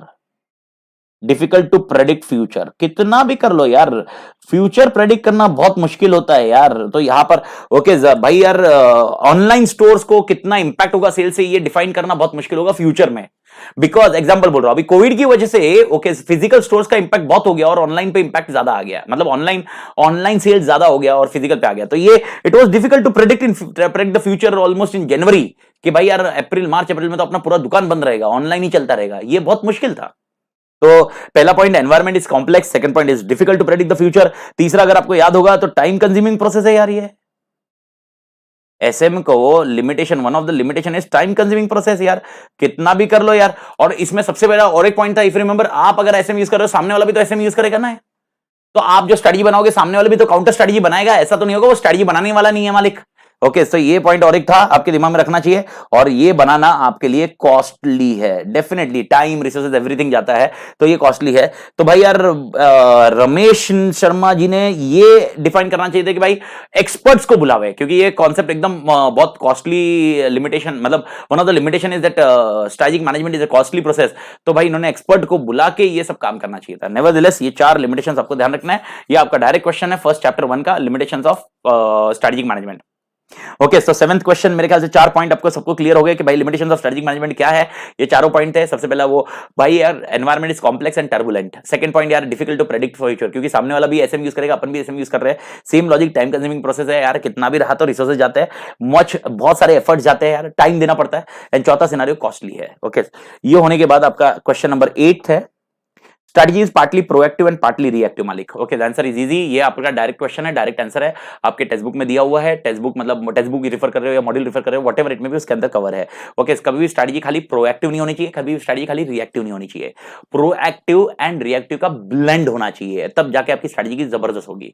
Okay ये कॉन्सेप्ट है, एंड मेरे ख्याल से दोनों चीज आपको मालूम होगी, प्रोएक्टिव मतलब पहले से स्ट्रेटजी बनाते हो, रिएक्टिव मतलब कुछ ऐसे सर्कमस्टेंसेस आए जिसकी वजह से स्ट्रेटजी को चेंज करना पड़े तो आप चेंज करने के लिए रेडी हो, दैट इज रिएक्टिव। ओके तो strategy should be blend of proactive and reactive, इसका एक डायरेक्ट आंसर आपके बुक में दिया हुआ है, वही आपको अपडेट करना है कि, और उस आंसर में क्या लिखा हुआ है जो मैंने आपको अभी समझाया कि स्ट्रेटजी खाली प्रोएक्टिव रही तो नहीं जमेगा, स्ट्रेटजी खाली रिएक्टिव रही तो नहीं जमेगा, इसीलिए स्ट्रेटजी शुड बी ब्लेंड, और क्यों नहीं जमेगा वो लॉजिक मैंने आपको समझा दिया मालिक। ओके ये सिनेरियो ध्यान रखना। चैप्टर 2, चैप्टर 2 में question number 9, speed is a leading retail chain on account of its ability to operate a business at low cost. ठीक है, लो कॉस्ट पे ऑपरेट करने के लिए बेहतर है। ओके यानी लो कॉस्ट को हाईलाइट कर लो भाई। The retail chain aims to further strengthen its top position in retail industry. ठीक है, the chief executive of the retail chain is of the view that to achieve the goal they should focus on lowering the cost of procurement of goods, यानी वो जो जहां से purchase करते हैं okay उसको भी लोअर करना कॉस्ट। ठीक है, highlight and explain the core competency of retail chain, बात खत्म, one of the easiest answer है भाई। ओके भाई यार इस रिटेल चेन की कोर कॉम्पिटेंसी क्या है, सबसे पहला कॉन्सेप्ट आपको रिकॉल करना होगा, आपको इधर लिखना होगा कोर कॉम्पिटेंसी मतलब क्या है। आपका पैराग्राफ आंसर आपको ऑलरेडी कवर है बुक में। कोर कॉम्पिटेंसी एक ऐसी चीज है, एक ऐसा स्ट्रेंथ है ऑर्गेनाइजेशन जो किसी और के साथ शेयर नहीं किया जाता। कोर कॉम्पिटेंसी एक ऐसी चीज है जो इमिटेट करना बहुत डिफिकल्ट है। कोर कॉम्पिटेंसी बहुत ही क्रिटिकल है बिजनेस के लिए ताकि कॉम्पिटिटिव एडवांटेज आ सके। इस 3 पॉइंट में आपको एक पैराग्राफ लिखना होगा कोर कॉम्पिटेंसी के बारे में। पहला पॉइंट वापस मैं समझा दो, कोर कॉम्पिटेंसी एकदम यूनिक स्ट्रेंथ है और कंपनी का जो किसी के साथ शेयर नहीं करना चाहिए। Core competency okay is very critical for a business to achieve a competitive advantage, अगर याद है चैप्टर 2 में पढ़ा हुआ है, और इसमें लिखना है core competency is difficult to imitate, it should be difficult to imitate, और वो कॉपी नहीं होनी चाहिए। इस केस में अगर ये पूरा केस पढ़े तो इसमें कोर कॉम्पिटेंसी सबसे कोर कॉम्पिटेंसी क्या लग रही है, ये 2 कोर कॉम्पिटेंसी पे काम कर रहा है। एक है low cost core competency, okay यानी इनकी सबसे बड़ी कोर कॉम्पिटेंसी क्या है, लो कॉस्ट है। आप देखोगे तो इन्होंने पहले ही बोला है its ability to operate its business at low cost, और उसी को और कम करने की सोच रहे हैं ये लोग। ओके उसी को और कम करने की सोच रहे हैं। अब मेरे को बताओ ओके ये लोग जब लो कॉस्ट सोच रहे हैं तो लो कॉस्ट का इनका टारगेट क्या है, लो कॉस्ट क्यों करने की सोच रहे हैं ये लोग। ओके रीजन सिंपल है, अगर आप देखोगे ओके इनका पूरा बिजनेस जो मेंटेन हो रहा है ये मेंटेन हो रहा है लार्ज सेल्स वॉल्यूम पे। लार्ज सेल्स वॉल्यूम होगा तब जाके ये लो कॉस्ट होगा मालिक, तब तक नहीं होगा। तो इनकी कोर कॉम्पिटेंसी ये 2 है कि ये लो कॉस्ट पे ऑपरेट हो रहे हैं, और दूसरा इनका लार्ज सेल्स वॉल्यूम है, इसीलिए प्रोक्योरमेंट ऑफ प्रोडक्ट्स में भी ये लोअरिंग कॉस्ट करना चाहते हैं। तो ये 2 कोर कॉम्पिटेंसी है, ये 2 कोर कॉम्पिटेंसी इनके लिए काम कर रही है। This is something value for money concept. तो सर इसका आंसर कैसे लिखे? इसका आंसर आपको जेनरिक लिखना है, मतलब कोर कॉम्पिटेंसी का डेफिनेशन डालना है। बाकी कोर कॉम्पिटेंसी का कोई क्वेश्चन नहीं डालोगे, आंसर नहीं डालोगे इसमें आप उसको कैरेक्टरिस्टिक्स एंड अदर थिंग कुछ पंचायती करना मत, ये लोग ने कुछ बोला नहीं है। और इसमें सिर्फ लास्ट में आपको एक पैराग्राफ में लिखना है कि भाई ये बिजनेस, ये पर्टिकुलर स्पीड जो रिटेल चेन है ये लो कॉस्ट पे ऑपरेट कर रही है, ये लार्ज सेल्स वॉल्यूम में टारगेट कर रही है, और because of this market scenario this is one of the best core competency every business any business can have into it. तो यहां पर याद रखना इनकी दो कोर कॉम्पिटेंसी मैंने आपको डिफाइन कर दी, low cost and large sales volume, that's it, ये पॉइंट रह गया। Okay, that is your 9th question to be focused on. Write a short note on ADL matrix, मां कसम, in assessing competitive position of the firm. याद रखना इसके अंदर आपको we are not required to write complete ADL matrix, they are asking only competitive position. अगर आपको याद है ADL matrix, Arthur D little matrix, very complicated matrix था, लेकिन लास्ट में मैंने कॉन्सेप्चुअली बहुत अच्छे से समझाया। इधर का 5 कॉलम और उधर का 5 कॉलम, एक था कॉम्पिटिटिव पोजीशन कौन सी है और 5 कॉलम, और एक है 4 कॉलम, एक है इंडस्ट्री मैच्योरिटी स्टेज कौन सी है। अगर इंडस्ट्री मैच्योरिटी स्टेज आपको याद है तो इंट्रोडक्शन स्टेज था, दूसरा ग्रोथ स्टेज था, तीसरा मैच्योरिटी था और नेक्स्ट डिक्लाइन फेज था। ये 4 थी इंडस्ट्री, लेकिन ये लोग इंडस्ट्री मैच्योरिटी नहीं बोल रहे, कॉम्पिटिटिव पोजीशन पहुंच रहे हैं। तो कॉम्पिटिटिव पोजीशन में अगर आपको याद है तो 5 कॉम्पिटिटिव पोजीशन आपको लिखनी है इसके अंदर। एक डोमिनेंट थी, एक स्ट्रांग थी, एक फेवरेबल थी, एक टेनेबल थी, एक वीक थी। ये 5 के हेड पॉइंट रहेंगे और एक एक लाइन मसाला रहेगा। डोमिनेंट एकदम तोड़, complete market is with them. Okay, strong यहां पर बहुत सारा मार्केट शेयर हमारे पास होगा जहां पर हम स्ट्रेटजी डिसाइड करेंगे और मार्केट वैसे रहेगा। ओके, तीसरा सिनेरियो था फेवरेबल, यहां पर मार्केट मेरे को फेवर कर रहा है लेकिन किसी और को भी फेवर कर सकता है। टेनेबल, मार्केट मेरे हाथ में नहीं है, मार्केट किसी और के हाथ में और उसकी स्ट्रेटजी के बेस पे मेरी स्ट्रेटजी निर्भर है। एंड लास्ट कॉन्सेप्ट रहता है वीक, यहां पर मेरा परफॉर्मेंस अनसैटिस्फैक्टरी है। बस एक एक लाइन का आंसर ये आपको अपडेट करना है। That is what we have discussed in your ADL matrix. ये हो गया। ओके, ये वाला right short note, and this is again an easy answer. ADL matrix पूरा आया तो एक बहुत बड़ा रिस्क रह सकता है, लेकिन डेफिनेटली आपको एक समरी चार्ट वो दिया था, उतना अच्छे से याद रखिए मालिक, एडीएल मैट्रिक्स का कॉन्सेप्ट उसमें कवर हो जाना चाहिए मालिक। ओके, ये पॉइंट आप एडीएल मैट्रिक्स में रखिए। लेकिन कितने मैट्रिक्स अपन ने पढ़े थे? 4 मैट्रिक्स आप एलडीआर रखना मालिक। 4 मैट्रिक्स कौन से पढ़े थे? BCG, Ansoff, okay, GE General Electric and ADL, चारों मैट्रिक्स, जिसमें से एनसॉफ तो मेरे ख्याल से ज्यादा दिक्कत नहीं आनी चाहिए, लेकिन आपको बीसीजी भी बहुत ईजी है। चारों मैट्रिक्स के कॉन्सेप्ट अपन ने आज के लेक्चर में देखे, और एडीएल है और एक जीई वाला पॉइंट है। जीई में आपको याद होगा तो 3x3 का मैट्रिक्स आपको पोजीशन पे दिखना होगा, जिसमें 3x3 को डिवाइड करना होगा और आपको 9 बॉक्स को फिल करना होगा, जिसमें अपन ने ऐसा डिफाइन किया था, इफ रिमेंबर, कि बीच वाला 3 वाला पोजीशन और ऊपर के 3 और नीचे के 3। इफ रिमेंबर, ये मैंने कॉन्सेप्चुअली आपको समझा था जीई मैट्रिक्स में। बीच वाला 3 का मीडियम रखोगे, ऊपर वाले इसमें ये करोगे ग्रोथ करोगे, और नीचे वाले इसमें ओके हार्वेस्ट वाला, और एक लगा सेल ऑफ, ऐसा इस कॉन्सेप्ट में वर्कआउट होता था। If remember, this is was how GE matrix workout. Everybody clear मालिक? तो नेवरदलेस ओके, तो अपन जब ये जी मैट्रिक्स का कॉन्सेप्ट देखते हैं, ये 4 मैट्रिक्स देखते हैं, चारों मैट्रिक्स तोड़ ध्यान रखना भाई। ओके, उसके बाद आता है क्वेश्चन नंबर 10 हो गया अपना। Okay, 11th, Mr. Raj has hired a CEO by XYZ Limited, FMCG company that has diversified into affordable cosmetics. The company intends to launch a feel good brand of cosmetics. ठीक है, feel good brand, ये wording ध्यान रखना, feel good brand. XYZ wishes to enrich the lives of people with the products that are good for skin and are produced ecologically beneficial manner using herbal ingredients. Draft vision and mission statement that may be formulated by Raj. ठीक है, यानी इन लोगों को vision and mission statement draft करना है। यहां पर सबसे पहले मैं बता दूं, ऐसे क्वेश्चन में सबसे पहले विजन और मिशन दोनों के डेफिनेशन आपने याद रखने के हैं। ओके, अगर आप चैप्टर 3 देखते हो तो मैंने क्लास में भी आपको समझाया है। ओके, आपके डेफिनेशन 3-4 जगह दिए है। एग्जांपल, आप स्ट्रेटेजिक इंटेंट पढ़ोगे तो उधर विजन मिशन के डेफिनेशन है। ओके, आपको विजन मिशन का डेफिनेशन अलग से दिया है। अगर आप स्ट्रेटेजिक मैनेजमेंट का प्लानिंग पढ़ोगे, स्ट्रेटेजिक प्लानिंग वाला, उधर भी विजन और मिशन के बारे में बताया है। तो सर ये 3 अलग अलग डेफिनेशन याद रखे क्या? Answer is no. एक डेफिनेशन आप उठाइए जो विजन और मिशन का है। मैंने स्ट्रेटेजिक इंटेंट के टाइम पे भी मैंने विजन और मिशन पढ़ने नहीं बोला था, मैंने बोला विजन और मिशन का जो मेन डेफिनेशन है वो क्रक्स उठाइए, वही यहां पर सबसे पहले लिखने का है। और इसके साथ में आपको एक ही लिखना है। अब यहां पर क्या है, विजन क्या है? विजन एकदम क्लियर कट रखने का, कोई भी इसका प्रोडक्ट है तो India's beauty care company, top beauty care company, India's beauty care company बनना है, इनको कंपनी बनना है by giving feel good brand of cosmetics. ये विजन है, बाय गिविंग, विजन क्या है? Feel good brand of cosmetics. इनको ऐसे कॉस्मेटिक्स देना है जो फील गुड देंगे। ये आप विजन स्टेटमेंट में याद रख लेना। इजी आंसर है। अरे सब मैंने आपको पहले भी बताया, जो भी चीज है क्वेश्चन में दिया है वही करना है। घर की खेती, क्वेश्चन मतलब आपने बुक के बाहर नहीं जाना है, वैसे ही तो क्वेश्चन में जो होगा वही विजन। आपने घर की खेती से विजन नहीं डालना है भाई, अरे नहीं नहीं कंपनी ने ऐसे करना चाहिए, नहीं भाई, इधर क्लियर कर दिया, company intends to launch feel good, launch launch, आगे उनका विजन है कि ये करना है। तो भाई इंडियाज ब्यूटी केयर कंपनी, यहां पर ये जो भी करंट कंपनी है उनको ये इंडिया ब्यूटी केयर कंपनी होनी चाहिए जो feel good brand cosmetics launch करेगी। ये आपका विजन स्टेटमेंट है, दैट्स इट। ओके, यानी please do understand, XYZ limited का vision statement will be, it should be India's beauty care company which will give feel good brand of cosmetics. बात खत्म, that's it, ये vision खत्म vision में। Okay, then what is the mission statement? Mission statement इसमें से ढूंढो, तो ये मिशन क्या होगा इनका? Okay, enrich the lives of people, ठीक है। Okay, enrich the lives of people, पहला point, okay, by giving them cosmetic product. वो कॉस्मेटिक प्रोडक्ट कैसे होना चाहिए? गुड फॉर स्किन होना चाहिए, ठीक है, और हर्बल इंग्रेडिएंट्स। तीन मिशन स्टेटमेंट, तो मिशन स्टेटमेंट में आपके तीन आ जाएंगे मालिक, मिशन में तीन आ जाएंगे। सबसे पहले भाई enrich the lives of people, enrich the lives of people, ठीक है मालिक, सबके लाइव्स ऑफ पीपल, सबका लाइफ को एनरिच करना। दूसरा scenario, good for skin.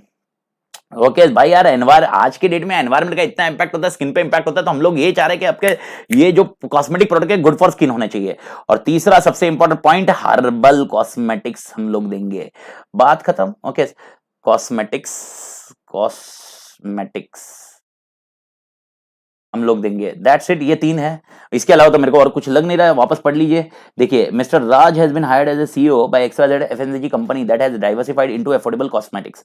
The company intends to launch feel good brand of cosmetics. ये पहले लाइन में ही विजन आ गया, उनका मेन मकसद क्या है?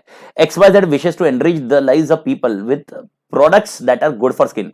तो enrich the lives of people हमारा टारगेट है, गुड फॉर स्किन होने चाहिए and ecologically beneficial herbal ingredients. खत्म, दैट्स इट, ओवर मालिक। ओके, इससे ज्यादा हेडेक नहीं करना है मालिक, यही पॉइंट है जो आपको ध्यान रखने हैं। ओके, ये हो गया तुम्हारा क्वेश्चन नंबर 11। तो विजन एंड मिशन, इससे ज्यादा कुछ नहीं है। और वापस मैं समझा रहा हूं, अगर कभी ऐसा कोई क्वेश्चन आता है आपको, मेक श्योर आप क्वेश्चन में से ही विजन और मिशन निकालते हो मालिक। ओके, घर की खेती मत डालना, किसी और कंपनी के विजन इसमें मत ठोक देना। इन लोग जो चाहते हैं वो विजन दो, विजन और मिशन। ये कंपनी वो बता रही है ना, वो बता रहे कि हमको कैसा चाहिए। ओके, क्वेश्चन 12 इसी के नीचे, ये थोड़ा सा दिखने में थोड़ा प्लस माइनस है, लेकिन क्वेश्चन 12 दिख रहा होगा मालिक। What is strategic decision making and what are the tasks performed by strategic manager? One of the easiest direct answer है ये। आपका नेक्स्ट मतलब पेज, जो चैप्टर का पेज है उसके सेकंड पेज पे है आपका चैप्टर 3, पेज 3.2 पे आपको ये स्ट्रैटेजिक डिसीजन मेकिंग का पूरा डिस्कशन आ जाता है, जहां पर ये लोग बात करते हैं। और आगे पेज नंबर 4 पे जहां पर विजन मिशन समझाया हुआ, पर स्ट्रैटेजिक डिसीजन मेकिंग के बारे में समझाया हुआ है। तो सर स्ट्रैटेजिक डिसीजन मेकिंग में क्या क्या टास्क परफॉर्म किए जाते हैं? स्ट्रैटेजिक डिसीजन मेकिंग एक ऐसा डिसीजन मेकिंग है जहां पर मल्टीपल ऑप्शंस में से सिलेक्ट करना होता है मालिक, और टास्क कौन से होते हैं। तो मैं स्ट्रैटेजिक टास्क बता रहा हूं, टास्क मालिक, इधर लिख रहा हूं टास्क, ब्लैक में लिखता हूं ताकि वो टास्क को ध्यान में रहे। सर सबसे पहला, okay, mission and goal, missions चाहिए, गोल्स चाहिए, ऑब्जेक्टिव्स चाहिए, विजन चाहिए। ओके, डिटरमाइन व्हाट बिजनेस, कौन सा बिजनेस करना है। अगर आपको याद है इसका शॉर्टकट मैंने वैसे ही बनाया था। ओके, रिसोर्सेस एलोकेट करना इनका मेन काम रहेगा। रिसोर्सेस कौन से रहेंगे, कौन सी स्ट्रैटेजीज यूज करनी है, इनका काम रहेगा। एंड लीडरशिप देना, ये 5 पॉइंट याद रख लो, बस हो गया यार आंसर। ओके, स्टेटमेंट फॉर्म में आंसर है इसका, कोई भी हेड पॉइंट मसाला नहीं है, स्टेटमेंट फॉर्म में आंसर है। पेज 2 पे इसका बेसिक कॉन्सेप्ट था जहां पर अपना स्ट्रैटेजिकली ये करना था, और उसके अगले चौथे पेज पे, चौथे या पांचवें पेज पे आया जस्ट एग्जैक्टली का, पर चौथे या पांचवें पेज पे ये कॉन्सेप्ट आपको दिया था। 5 चीजें ध्यान रखो, vision, mission, goals, objectives, determine what business, कौन से बिजनेस में रहना चाहता है। तीसरा सिनारियो भाई रिसोर्सेस एलोकेट करने हैं। चौथा सिनारियो स्ट्रैटेजीज बनानी है, और पांचवा सिनारियो लीडरशिप स्किल्स होने चाहिए। बात खत्म, ये 5 चीजें रख लो, that is called strategic task perform by strategic manager. Strategic manager क्या क्या टास्क परफॉर्म करेगा। ओके, तो ये हो गया, ये डायरेक्ट आंसर है, तो इसमें मैं पंचायत नहीं कर रहा हूं, आपने डायरेक्ट क्वेश्चन का डायरेक्ट आंसर देख लेना चाहिए मालिक। ओके, चैप्टर 4 पे आते हैं, कॉर्पोरेट लेवल स्ट्रैटेजीज मालिक।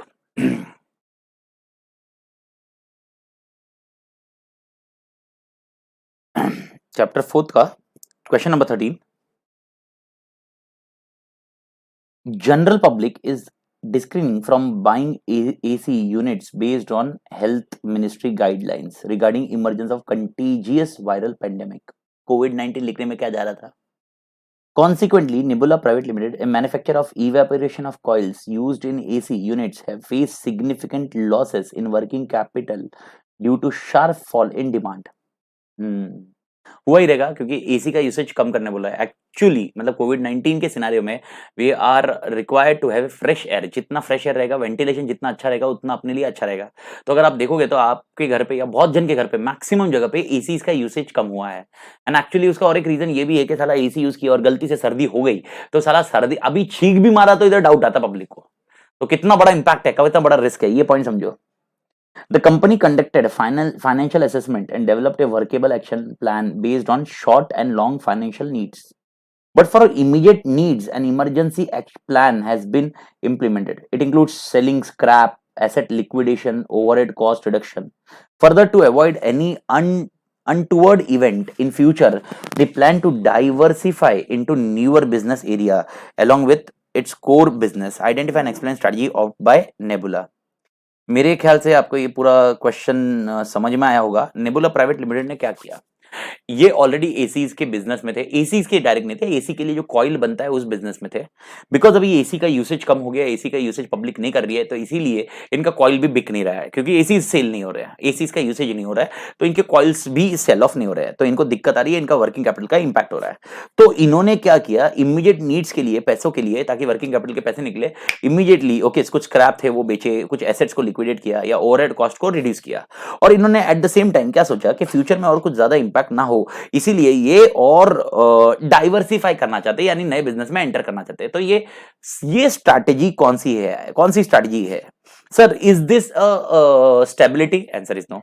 Is this expansion? ओके, कोई बोलेगा सर ये एक्सपांशन है क्योंकि ये कहीं ना कहीं डाइवर्सिफाई कर रहे हैं, इसलिए वर्ड आया तो एक्सपांशन है।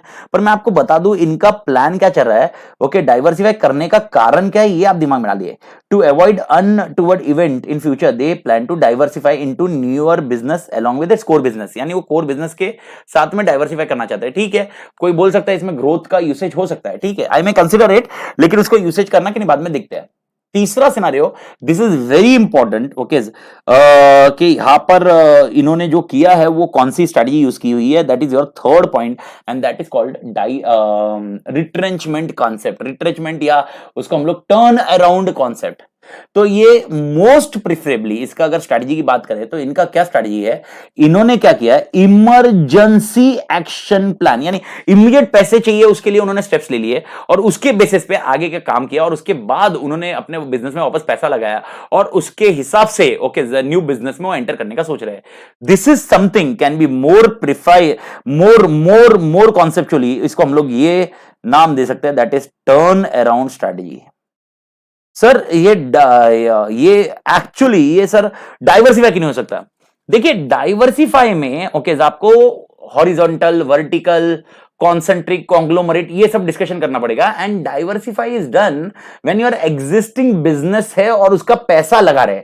यहां पर तो एग्जिस्टिंग बिजनेस को पैसा ला रहे हम लोग, वो पैसा भी कहां से ला रहे, बेच बेच के ला रहे। और अगर आपको याद होगा ये टर्न अराउंड स्ट्रेटजी का ही कॉन्सेप्ट है कि अभी के लिए बंदोबस्त कर लो, बाद में देखेंगे, ये कॉन्सेप्ट डिफाइन किया हुआ है, that is what your turn identify and explain the strategy opted by Nebula. और इसके अंदर अब आइडेंटिफाई तो टर्न अराउंड कर दिया, एक्सप्लेन, तो ये एक्सप्लेन क्या करना है, अब इसमें आंसर क्या एक्सप्लेन होगा देख लो। ये जो इन्होंने किया है, अगर आपको याद है what are the steps in turn around strategy, अगर स्टेप्स याद होंगे ना तो आपको ये डायरेक्टली आंसर क्लिक हो जाएगा। स्टेप्स वाज, सबसे पहले करंट प्रॉब्लम को एसेस करो। करंट प्रॉब्लम क्या है, तो उन्होंने करंट प्रॉब्लम को एसेस किया। सर क्या करंट प्रॉब्लम था, एसी का यूसेज नहीं हो रहा बिकॉज ऑफ कोविड-19, इसीलिए पब्लिक परचेज नहीं कर रही है, ठीक है। उसके साथ में डेवलप ए स्ट्रैटेजिक प्लान, कुछ स्ट्रैटेजिक प्लान बनाओ। स्ट्रैटेजिक प्लान बनाया, यस हमें और एक कोई बिजनेस में जाना पड़ेगा। तीसरा okay also implement emergency action plan. Sir emergency action plan, अभी करंटली पैसा चाहिए, उसके लिए क्या करें, उसके लिए एक स्क्रैप बेचो, ओके ये सब बेचो, ठीक है। चौथा सिनारियो ओके रीस्ट्रक्चर बिजनेस, अपने बिजनेस को रीस्ट्रक्चर करो, and that is they have done that we will enter into diversify into enter into some basic business, restructuring business. And last will be okay जो आपने लिया था तो returning to normal, और ये लोग नॉर्मल पे पहुंच जाएंगे। This is your 5 steps and definitely इसका आंसर क्या करना होगा, बिकॉज इन्होंने क्या बोला है, identify and explain the strategy opted by nebula private limited. Identify करना तो कर लिया, एक्सप्लेन कैसे करोगे, तो हम लोग ये बताएंगे कि ये 5 स्टेप्स है जो इन्होंने किए हुए हैं। आपको सिर्फ और सिर्फ डायरेक्टली 5 स्टेप्स आपके बुक के लिखने हैं, बाकी और कुछ हेडेक नहीं करना, लेकिन ये 5 स्टेप्स है जो इन्होंने फॉलो किए हैं, जिसके बाद ये आउटकम आया हुआ है। That is what your question 13। Everybody clear? तो क्वेश्चन 13 में मेरे ख्याल से ज्यादा हेडेक नहीं होना चाहिए, बहुत इजी पॉइंट है। बस हाँ, ये कंफ्यूजन हो सकता है कि ये कोई बोलेगा डाइवर्सिफिकेशन स्ट्रेटजी है, लेकिन मैं आपको बता दूं डाइवर्सिफिकेशन होने का सिनेरियो कब होगा, सिर्फ उन लोग का क्वेश्चन सिर्फ वो एक नए बिजनेस के लिए आएगा। अगर कोई क्वेश्चन सिर्फ वो नए बिजनेस के लिए बात करेंगे, बाकी पुराने बिजनेस के बारे में नहीं बताएंगे, पुराने बिजनेस का कुछ नहीं रखेंगे, पुराने बिजनेस के बारे में कुछ डिस्कशन नहीं करेंगे, इमरजेंसी उन्होंने बताया नहीं रहता, अगर ये फंड्स कैसा है, वो लोग खाली ये बोलते थे नहीं हमारा बिजनेस बंद हो गया है तो इसलिए हम नए बिजनेस में जा रहे हैं, डाइवर्सिफाई कर रहे हैं, बाकी और कुछ नहीं बोल रहे, then it would be a point of diversification discussion. But right now they have given exactly what turn around strategy can work, and therefore you need to understand, because अगर ये आप 5 स्टेप्स देखोगे, पांचों स्टेप्स इसके concept में match होते हैं मालिक। दैट्स आपको ये पॉइंट ध्यान रखना होगा। Okay, what is a divestment strategy? Okay, यानी वापस when it is to be adopted, ये आंसर इजी है, मैं इसको लिख भी नहीं रहा हूं। ओके, सब कब डाइवर्समेंट करना है? सबसे पहला पॉइंट, जब आप अनसक्सेसफुल हो, अगर आपका बिजनेस हो गया अनसक्सेसफुल है, एग्जांपल ऊपर वाला बिजनेस का एग्जांपल, ऊपर वाले क्वेश्चन का एग्जांपल, बिजनेस इज अनसक्सेसफुल, डाइवर्समेंट करो। दूसरा, देयर इज अ मिसमैच, यानी मैंने एक नए बिजनेस में गया लेकिन यार मैच नहीं हो रहा मेरे एग्जिस्टिंग बिजनेस के साथ में, बॉस डाइवर्समेंट करो। नेगेटिव कैश फ्लो, डाइवर्समेंट करो। ओके, सीवियरिटी ऑफ कंपटीशन बहुत बढ़ गया, डाइवर्समेंट करो, आपका शेयर चला गया, हाँ ये भी है ऑप्शन। तो अगर आप देखोगे भाई यार बिजनेस में लॉस हो रहा है, बहुत कंटिन्यूस लॉसेस हो रहे हैं और नेगेटिव कैश फ्लो हो रहा है, उसके साथ में मिसमैच हो रहा है, या उसके साथ में आपका कुछ टेक्नोलॉजिकल अपग्रेड आया है मार्केट में और आप वो प्रीफर नहीं कर पा रहे हो, या उसके लिए कैपिटल्स नहीं है और आप टेक्नोलॉजी को एडेप्ट नहीं कर पा रहे हो, बॉस बेस्ट ऑप्शन है divestment. This are the something reason, that is your question 14 and this is a direct question which has been given. तो उसमें कुछ 6 पॉइंट्स है आपको दिए हुए, वो 6 के 6 पॉइंट्स आपको याद रखना है। या बेटर अल्टरनेटिव, एक ऑप्शन ऐसा भी था, better alternative available for investment, यानी इससे अच्छा अगर इसमें 10% मिल रहा है तो इसमें 12% मिल रहा है या 15% मिल रहा है तो उसमें उससे अच्छा उसमें इन्वेस्ट करूं, ये कॉन्सेप्ट हो सकता है। तो that is your 14th question, direct question from your book. Everybody clear मालिक? ओके, ठीक है। Chapter 5, business level strategies. Business level strategies कौन सी होती है मालिक? ओके, अगर आपको याद होगी तो, अगर आपको याद है कॉस्ट लीडरशिप, ओके, जो मैंने आपको थोड़ी देर पहले बताई थी, डिफरेंशिएशन एंड फोकस, और फोकस में भी आपके दो, अगर आपको याद है तो focus differentiation and focus cost leadership, ये आपको ध्यान रखना रहेगा। और अगर आपको याद होगा बेस्ट कॉस्ट प्रोवाइडेड स्ट्रेटजी है, ठीक है। ओके, ये पॉइंट था, सबसे छोटा चैप्टर, बहुत आसान चैप्टर था मालिक। Airline industry in India is highly competitive, airline industry in India is highly competitive, black कर देता हूं, कॉम्पिटिटिव विद सेवरल प्लेयर्स, ठीक है। Business faces severe competition and aggressively market themselves with each other. Luxury Jet is a private Delhi-based company with fleet size of 9 small aircraft with seating capacity of ranging between 6 to 9 seats. These aircrafts are chartered by big business houses and high net worth individuals. Okay, जैसे मैंने बताया high net worth individual, अपन ने EIS में भी discuss किया था, banking में high net worth individual. Okay, जैसे विनोद रेड्डी सर है हाई नेट वर्थ इंडिविजुअल, प्रशांत सर है high net worth individual. Okay, ये सब हाई नेट वर्थ इंडिविजुअल वाले लोग हैं। तो इनके हाई नेट वर्थ इंडिविजुअल का कॉन्सेप्ट अपन बात करते हैं। For their personalized use with customized tourism, यानी कस्टमाइज्ड टूरिज्म पैकेज भी दे रहे हैं लोग। Their aircraft are also often hired by foreigners. वाह वाह वाह। Identify and explain the Michael Porter's generic strategy followed by Luxury jet.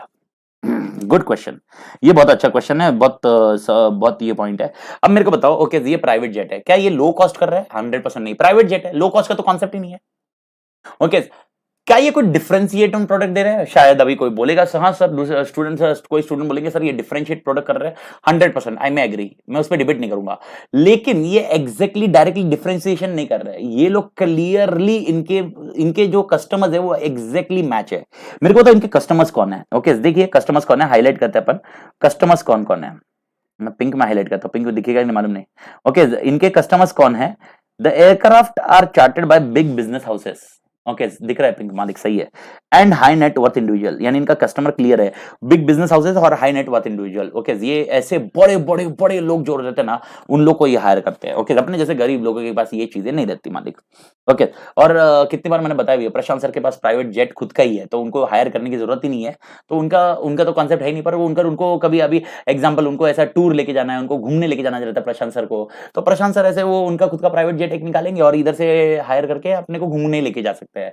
और विनोद सर तो जब मन किया तब हायर कर लेते हैं। मुंबई और पुणे वो आपको क्या लगता है रोड वोड से आते हैं? नहीं, हायर करके आते हैं, प्राइवेट जेट हायर करते हैं और मुंबई से पुणे आ जाते हैं वो। ओके, तभी जो ये पॉइंट पे उनका टारगेट ही वैसा है। ओके, तो personalize use with the customized tourism, यानी तीसरा सेक्टर और एक है कस्टमाइज्ड टूरिज्म, फॉरेनर्स के लिए ये कस्टमाइज्ड टूरिज्म के लिए भी देते हैं मालिक। तो बॉस क्लियर कट है। ओके, डिफरेंशिएशन का होता है, अगर मैं खाली बोलूंगा डिफरेंशिएशन स्टडी, आप गलत नहीं हो डिफरेंशिएशन बोल रहे हो तो डिफरेंशिएशन सही है, क्योंकि ये नॉर्मल एयरलाइन से अलग दे रहे हैं डेफिनेटली, लेकिन खाली डिफरेंशिएशन रहा तो it will not work. Differentiation is for everyone, तो then it is differentiation, but their class of customer is very clear. So please understand this is something which is called focus market, and अगर आपको समझ में आया तो इसको हम लोग बोलेंगे फोकस स्ट्रैटेजी। और फोकस में जाएंगे तो फोकस में दो थी मालिक, एक था focus differentiation and focused cost leadership. ये रहेगी फोकस डिफरेंशिएशन, बिकॉज इनका टारगेट क्लियर है कि इनके कस्टमर्स फिक्स्ड है, फोकस्ड कस्टमर फिक्स है। और डिफरेंशिएशन क्योंकि ये जेन कॉस्ट में कम नहीं कर रहा है, लेकिन आपको डिफरेंशिएट चीजें दे रहा है जो दूसरे लोगों से अलग रहेगी, and that is what you need to understand.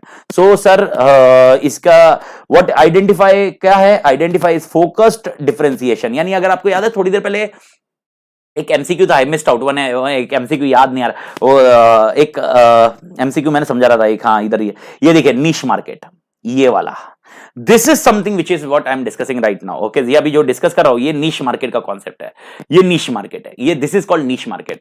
तो ये फोकस डिफरेंशिएशन होगा, और इनमें कॉन्सिबिलिटी शिफ्ट एकदम सिंपल है। तो आपको क्यों लिखना है, तो आपको बताना पड़ेगा जो मैंने आपको अभी समझाया, क्योंकि इनके कस्टमर्स कौन है, कस्टमर्स आपको मैंने बताया, एक हाई नेटवर्थ इंडिविजुअल्स है, ओके, और बिग बिजनेस प्लेयर है, और दूसरा ओके कस्टमाइज वाला है। एक तो ये है क्या क्राइटेरिया जिससे आपको समझ में आ रहा है कि ये फोकस्ड है। ओके, एंड डिफरेंशिएशन क्यों?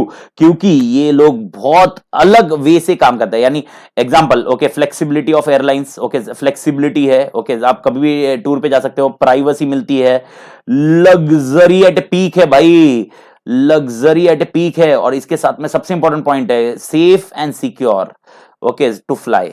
That's what a scenario is, why it is differentiation। तो फोकस डिफरेंशिएशन का रीजन क्या है? क्योंकि कस्टमर उनके फिक्स है, तो they are focused, niche market जैसा बोलेंगे, और ये फीचर्स देंगे। प्राइवेट जेट है यार, फ्लेक्सिबिलिटी तुम्हारे हिसाब से जा सकते हो, प्राइवेसी तुम्हारी होगी, लग्जरी बहुत तोड़ मिल रही है, सेफ है, सिक्योर है, कितना फिर तो यार सेफ एंड सिक्योरिटी तोड़ रहेगी मालिक, and that is what they have discuss here मालिक। That's it. ओके, तो 15वां अगेन इजी है, मतलब कॉन्सेप्ट, मतलब क्वेश्चन तोड़ था, पर ये है कि बस ध्यान रखना है आपको क्या सीन करना है। तो सर मेरे को कैसे मालूम पड़ेगा कि देखो कॉस्ट लीडरशिप करना मतलब पूरी इंडस्ट्री में तोड़, पूरी इंडस्ट्री में सबसे सस्ता मैं दे रहा हूं, ठीक है। डिफरेंशिएशन पूरी इंडस्ट्री में सबसे अलग मैं दे रहा हूं, पूरी इंडस्ट्री में सबसे अलग मैं दे रहा हूं। फोकस कब होगा? जब आपको कोई कस्टमर का सेगमेंट दिया जाएगा, तो कस्टमर का सेगमेंट दिया इसका मतलब वो फोकस है। अब फोकस में डिफरेंशिएशन और कॉस्ट लीडरशिप, कुछ अलग चीजें दे रहा हूं, वो सेगमेंट को मैं कुछ अलग चीजें दे रहा हूं, तो फोकस डिफरेंशिएशन। और फोकस कॉस्ट लीडरशिप मतलब क्या? सब पूरे इंडस्ट्री में सबसे सस्ता मैं नहीं हूं, पूरे इंडस्ट्री में सबसे सस्ता कोई और है, लेकिन दो जन के बीच में सबसे सस्ता मैं हूं, that is focused okay cost leadership. अगर ये केस में अगर इन लोग बोलते हैं कि भाई इनका और एक कॉम्पिटिटर है और उनके कंपैरिजन में ये लो कॉस्ट दे रहे हैं, तो this would be a focused cost leadership, that for sure. Focus तो होता था क्योंकि कस्टमर दिया हुआ है, तो जब कस्टमर सेगमेंट दिया आपको क्लियरली, तो it is focused. They are not looking for other customer. वो नहीं बोल रहे कि अमित आतिर के पास जाके देखे कि अमित आतिर तुम हायर करोगे, नहीं कर सकता, गरीब आदमी है, ओके। लेकिन वो विनोद रेड्डी जैसे सर, विनोद रेड्डी सर जैसे, प्रशांत सारडा सर जैसे, ये लोगों को ढूंढ रहे मालिक, ये लोगों को देखेंगे, ओके। दे आर नॉट, अगर अमित तादर के लिए भी ऐसी चीजें अवेलेबल रहती सस्ते में, तो फिर अमित तादर कुछ प्रीफर करता, बाकी तो क्या है भाई यार, क्या करे, ठीक है मालिक, ऐसा होता है मालिक, ओके। हर इंसान को सब चीजें नसीब नहीं होती है मालिक, ठीक है, चलता है, ओके। नेवरदलेस मेरे ख्याल से ये कॉन्सेप्ट समझोगा, स्ट्रेटजी समझोगी ये सॉल्व करने के लिए। 16 क्वेश्चन मैं डिस्कस नहीं कर रहा हूं, बिकॉज ये आंसर ऑलरेडी बहुत अच्छे से मैंने क्लास में कवर किया हुआ है और बहुत इजी आंसर है। कॉस्ट डिस्कस नहीं कर रहा हूं, मतलब मैं कर रहा हूं पर ज्यादा पंचायती नहीं कर रहा हूं। Difference between cost leadership and differentiation अभी मैंने बताया। कॉस्ट लीडरशिप मतलब पूरी इंडस्ट्री में बॉस सबसे सस्ता देने वाला मैं। डिफरेंशिएशन मतलब पूरी इंडस्ट्री में सबसे अलग देने वाला मैं, okay. This is the two concept which has been covered here, okay. अब अगर मैं हॉरिजॉन्टल, अगर मैं देखूं ना, तो फॉरवर्ड बैकवर्ड हॉरिजॉन्टल इंटीग्रेशन जब करता हूं ना, तो मैं कॉस्ट लीडरशिप पे जाता हूं। लेकिन अगर मैं कॉन्सेंट्रिक, कॉन्ग्लोमरेट, ये सब चीजों पे जाता हूं ना, तो मैं डिफरेंशिएशन स्ट्रेटजी यूज करने की कोशिश करता हूं मालिक।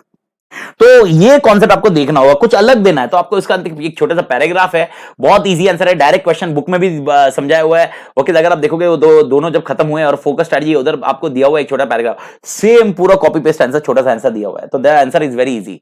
तो इसका आंसर आप वैसे के वैसे लिख सकते हो, बस मेक श्योर वो कंटेंट आपका रिलेवेंस उसी बुक के हिसाब से आए भाई, ओके। पूरी पंचायती घर की खेती मत डालते जाना, लेकिन डेफिनेटली ओके, कॉस्ट लीडरशिप सबसे सस्ता और डिफरेंशिएशन मतलब सबसे अलग, सबसे हटके। Functional level strategies. Okay, question 17. Mr. Vicky Verma, a Gwalior-based entrepreneur, has entered into an exclusive retail deal with an Italian company selling Fantasy 3D hologram LED fan, which is used for advertising at public places. Mr. Verma procured a total of 500 units of the product and paid upfront as per the seller policy. This resulted in blocking of his working capital significantly, and shipment is expected in a month. Meanwhile, his continued efforts of establishing relation with the marketing heads of corporates resulted in series of meetings where he demonstrated his specialized product knowledge by changing the hologram images to personalized basis specification of the customer. The management of big automotive company was impressed with the quality and adaptability of the product and awarded a contract of 125 units to be displayed in automaker's showroom. Identify and explain the product promotion strategy adopted by Verma. Okay, Mr. Verma. Oh, यानी in simple okay क्या है, mister Verma एक कुछ नए product में जा रहे हैं और उन्होंने 500 यूनिट ऑर्डर कर लिए है, लेकिन इधर बिक रहा नहीं है, तो इसीलिए ये घर घर जा रहे हैं। अब घर घर बोलना मतलब ऑफिस ऑफिस जा रहे हैं और हर एक एग्जीक्यूटिव से मिल रहे हैं और उनसे रिलेशन बना रहे हैं और रिलेशन बना के उनको समझा रहे हैं कि भाई यार ये प्रोडक्ट की खास बात क्या है। और इससे एक बंदा, बिग ऑटोमोबाइल वाला बंदा बहुत खुश होता है और वो 125 ऑर्डर दे देता है। और यहां पर ये क्वेश्चन पूछा जाता है कि ये मार्केटिंग किस तरह से की हुई है। ओके मेरे को बताइए, ये बंदे ने क्या ओके टीवी पे ऐड दिया, रेडियो पे ऐड दिया? ओके मिस्टर वर्मा ने क्या टीवी पे ऐड दिया, रेडियो पे ऐड दिया, कहीं पर कुछ किया? नहीं भाई। ओके ये घर घर गए, घर घर मतलब मैं ऑफिस बोल रहा हूं, ऑफिस गए और एक एक दूसरों से रिलेशनशिप बनाई। And this is very important and this is called a concept of, अगर आपको समझा होगा, this is nothing but relationship marketing. ये और कुछ नहीं है मालिक, ये रिलेशनशिप मार्केटिंग है। और इसका आंसर आपको ऑल टुगेदर पहले वाले इसमें हो गया। तो रिलेशनशिप मार्केटिंग है, आपको ये मार्केटिंग का कॉन्सेप्ट आपको समझाना होगा और रिलेशनशिप मार्केटिंग में हम लोग ऐसे ही करते हैं, ये आपको लिखना होगा, दैट्स इट। क्या सर इधर मेरे को दूसरी मार्केटिंग टेक्निक्स लिखनी है, जैसे ऑगमेंटेड मार्केटिंग, दूसरी मार्केटिंग, डिफरेंशियल मार्केटिंग, ऐसे कुछ लिखना है? Answer is no. ये सब पंचायती मत करो, सिर्फ यहां पर आपको लिखना है कि ये पर्टिकुलरली देखो, हर जगह ना क्वेश्चन आइडेंटिफाई एंड एक्सप्लेन है, तो आइडेंटिफाई कर लो, आइडेंटिफाई रिलेशनशिप मार्केटिंग है। और अब एक्सप्लेन करो। एक्सप्लेन ये है कि भाई ये क्या करता था, ये सबके साथ ओके ये पूरा पैराग्राफ बीच का लिख देने का है। ये सबके साथ मीटिंग करता था, मार्केटिंग हेड को कन्विंस करता था, तो ये अल्टीमेटली ये क्या करता था, पर्सनल कांटेक्ट लिखा भी है ना, देखो ना भाई यार कितना भी रहा, तो marketing head of corporates resulted in series of meeting, जहां पर वो अपना डेमोन्स्ट्रेट करता था। तो ये पर्सनल कांटेक्ट बनाने की कोशिश करता था मालिक, पर्सनल कांटेक्ट बनाने की कोशिश करता था। और पर्सनल कांटेक्ट बनाने के बाद कितना भी हुआ तो ये कॉन्सेप्ट करता था। तो ये रिलेशनशिप मार्केटिंग जैसा हुआ, इसलिए इसको हम लोग क्या बोलेंगे, इसको हम लोग बोलेंगे पर्सनल सेलिंग। ये क्या हुआ मालिक, personal selling. And therefore this is how the things have worked. I missed out, relationship marketing में वर्ड यूज गलत किया है मालिक, आई मिस्ड आउट। रिलेशनशिप तैयार करता था, रिलेशनशिप मार्केटिंग नहीं है। Relationship marketing is something different, but relationship तैयार करता था और रिलेशनशिप तैयार करके ओके पर्सनल कांटेक्ट बनाता था, रिलेशनशिप के थ्रू ये बेचता था, मतलब he would create a relationship और उसके थ्रू बेचता था। ओके और ये मतलब अल्टीमेटली ये क्या करता था, रिलेशनशिप बात करता था, सब कुछ करता था। तो ये कौन से कॉन्सेप्ट में आ जाता है, पर्सनल सेलिंग। ये खुद अकेला जाके सेल कर रहा है, there is no concept. And because they are asking product promotion strategy, product को प्रमोट कैसे कर रहा है, ये पर्सनली जाके कर रहा है, he is trying to create a relationship. Okay और आई मिस्ड आउट, मैं घाई घाई में रिलेशनशिप मार्केटिंग बोला, तो गड़बड़ मत करना मालिक, ध्यान रख लेना, इट हैपेंस। क्या वो अपन को तो स्ट्रक्चर कॉन्सेप्ट मालूम है और मेरे को तो अपडेट, आई एम श्योर इसका आंसर ये पर्सनल सेलिंग वाला ही पॉइंट रहेगा। ओके बट मतलब अपने को टेंशन नहीं है, बस वो भी पॉइंट है कि मैं बोलते बोलते रिलेशनशिप मार्केटिंग बोला, वो वर्डिंग नहीं रहेंगे। तो रिलेशनशिप वो बनाने की कोशिश करता था जिससे पर्सनल सेलिंग करता था। तो इसका जो प्रोडक्ट प्रमोशन स्ट्रेटजी है, पर्सनल वे से ये गुड्स बेच रहा था, and that is what they have defined. तो इसमें इतना ही आपको लिखना है कि भाई ये पर्सनल कांटेक्ट के थ्रू रिलेशनशिप बनाता था और रिलेशनशिप के थ्रू ये पर्सनल सेलिंग प्रोडक्ट मतलब प्रोडक्ट को बेचता था। और इसका जो बीच का पैराग्राफ है ये आपने अपडेट कर देना है, ये आपको इसमें अपडेट कर देना है। बाकी इसके अंदर है ना, बाकी कोई दूसरी चीजें लिखने की जरूरत नहीं है मालिक, ये ध्यान रखना। रिलेशनशिप मार्केटिंग में क्या होता है, मैं बताता हूँ, मैं जो बोल रहा था आंसर जो मैंने बोला और गलत है मैंने बोला। रिलेशनशिप मार्केटिंग में क्या होता है, ओके आपके साथ रिलेशनशिप हुआ है, इसके लिए मैं आपको दूसरे प्रोडक्ट्स में डिस्काउंट दूंगा ताकि आपके साथ और मेरी रिलेशनशिप बनी रहे। वो कॉन्सेप्ट इसमें नहीं है, पर ये रिलेशनशिप बनाने की कोशिश करता था, पर्सनल सेलिंग। तो इसका main answer is personal selling. Okay, वो रिलेशनशिप वर्डिंग मेरे दिमाग में आ गया because of relationship, but the concept is personal selling वाला कॉन्सेप्ट ध्यान रखना, बिकॉज पर्सनल कॉन्टेक्ट बना रहा था वो। ये पॉइंट मैं पढ़ते पढ़ते ध्यान आया कि भाई यार पर्सनलाइज ये बनाता था कस्टमर, देखो ना, hey hologram images to personalize basis specification to the customer, यानी ये पर्सनली जाके बात करता था और उनको समझाता था, हाँ भाई यार ये प्रोडक्ट लो, ये प्रोडक्ट बहुत ऐसे ऐसे फीचर है, ये प्रोडक्ट में ऐसे ऐसे चीजें हैं मालिक। तो that is what you need to understand. तो याद रखना 17 का पॉइंट ये रहेगा मालिक। और इसके आंसर में आपका कोई, और वापस मैं बोल रहा हूँ, कोई पंचायती मत करना, ये ऐसे क्वेश्चन आए ना तुम्हारी किस्मत है, बिकॉज ऐसे क्वेश्चन 3 मार्क या 4 मार्क के लिए भी आते हैं, तो it is very suitable point. मतलब एक छोटे से पैराग्राफ 4 या 5 से 6 लाइन में तुम्हारा आंसर पूरा खत्म होता है मालिक यार, बहुत बेस्ट वाले पॉइंट में मालिक। Okay, how would you argue that R&D personnel are important for effective strategy implementation? ये तो आपको ऑल टुगेदर, ये आपका पहले क्वेश्चन, भाई आरएनडी के बिना तो काम ही नहीं होगा। हमें कौन बताएगा कि नया प्रोडक्ट डेवलप करना है या पुराने प्रोडक्ट के साथ रहना है? हमें कौन बताएगा कि नए प्रोडक्ट में नए प्रोडक्ट का रोल क्या रहेगा? हमें कौन बताएगा कि मार्केट ग्रोथ कैसा है, क्या है? इसीलिए हमें आरएनडी पर्सनल बहुत जरूरी है फॉर स्ट्रैटेजी इंप्लीमेंटेशन। देखिए कॉन्सेप्ट के लिए समझिए, स्ट्रैटेजी फॉर्मुलेशन जब की जाती है, स्ट्रैटेजी जब फॉर्मुलेट की जाती है, तो स्ट्रैटेजी फॉर्मुलेशन में ओके विजन मिशन का बेसिस बता दिया जाता है, कॉम्पिटिटर्स के बारे में समझ लिया जाता है। स्ट्रैटेजी इंप्लीमेंटेशन करना है तो डेफिनेटली एग्जांपल, अगर स्ट्रैटेजी इंप्लीमेंटेशन करते वक्त ओके मेरे मेरे जो बिजनेस लेवल मैनेजर है उसने डिसाइड किया है कि भाई ये कॉस्ट लीडरशिप अचीव करना है, हमें हमें सबसे सस्ता बेचना है। अब मेरे को बताओ सबसे सस्ता मैन्युफैक्चरिंग यूनिट बनाना, सबसे सस्ता प्लांट एंड मशीनरी, मतलब प्लांट एंड मशीनरी ऐसे सेटअप करना कि सबसे लोएस्ट कॉस्ट बने, हमें सबसे सस्ता डेवलप करने के लिए मुझे कौन डिफाइन करेगा, मुझे कौन मदद करेगा? And that is R and D. Okay चलो let decide. Business level manager बोलता है, स्ट्रैटेजी फॉर्मुलेशन में बिजनेस लेवल मैनेजर बोलता है नहीं नहीं हम लोग डिफरेंशिएशन जाएंगे। अब मेरे को बताओ डिफरेंशिएशन में यानी कुछ प्रोडक्ट में अलग होना चाहिए जो किसी के पास ना हो, यानी उसको इमिटेट नहीं कर सके, इजीली इमिटेट ना हो, ओके और वो डिफरेंशिएट रहे और उसके लिए पब्लिक पैसा दे सके। अब ये प्रोडक्ट बनाने वाला कौन रहेगा? आरएनडी, बिना उसके काम नहीं होगा। And that is what they have explained here. So new product को सक्सेसफुली डेवलप करना, न्यू प्रोडक्ट को सक्सेसफुली डेवलप करना, न्यू प्रोडक्ट को सक्सेसफुली डेवलप करना, न्यू प्रोडक्ट को सक्सेसफुली डेवलप करना, सक्सेसफुली डेवलप करना based on strategy formulation, based on strategy formulation. New product को सक्सेसफुली डेवलप करना बेस्ड ऑन स्ट्रैटेजी फॉर्मुलेशन, यानी स्ट्रैटेजी होगी लो कॉस्ट बनाना है तो उसके बेसिस पे नया प्रोडक्ट बनाना। ओके स्ट्रैटेजी होगी कि भाई यार डिफरेंशिएट करना है तो उसके बेसिस पे बनाना। Okay that is taken care by question number 18। Everybody clear? Okay so question number 18 का आपका एक छोटा सा पैराग्राफ आपको ध्यान रखना है और उसी के बेसिस पे ये आपका कहां पर दिया हुआ है टेक्स्ट बुक में सर, आपको जहां पर दिया ना आरएनडी स्ट्रैटेजी किस तरह से वर्क करती है और क्या करना चाहिए to enter into new market and other things, वो स्टार्टिंग का पैराग्राफ, वो पैराग्राफ आपको लिखना है और एक जनरल आंसर है ये किस तरह से मदद करता है, तो इसका ये आपको ध्यान रखना होगा, एक एडिशनल पॉइंट। ओके मालिक, क्वेश्चन 19, तो ये डायरेक्ट आंसर है आपके बुक का, टेक्स्ट बुक का आंसर है डायरेक्ट मालिक। Okay question 19, Delta is an organization specializing in IT enabled services and communication business.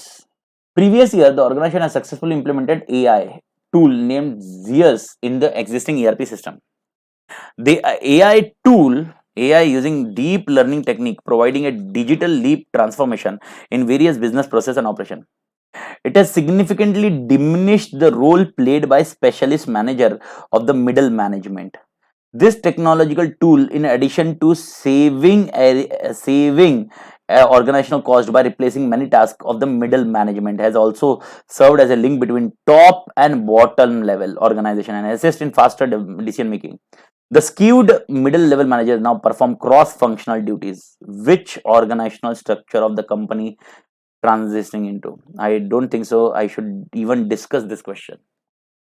Okay clear cut आपको समझ में आ जाना चाहिए। दिस इज समथिंग विच, ये डायग्राम से आपको शायद रिकॉल हो जाए, this is something which you need to understand.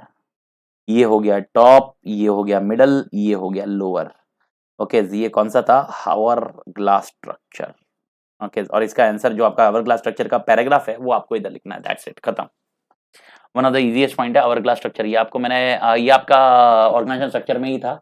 Okay, simple structure, okay, divisional structure, multi divisional structure, SBU structure, matrix structure, okay, और उसके साथ hourglass structure, IT structure, वो सब में से आवर ग्लास स्ट्रक्चर इधर है। 100% एलडीआर है। ओके, आपका ऑर्गेनाइजेशन स्ट्रक्चर, ऑर्गेनाइजेशन स्ट्रक्चर सारे के सारे आंसर आपके तोड़ होने चाहिए मालिक, गड़बड़ मत करना मालिक, ऑर्गेनाइजेशन स्ट्रक्चर में मिसमैच मत होने देना, मेक इट श्योर।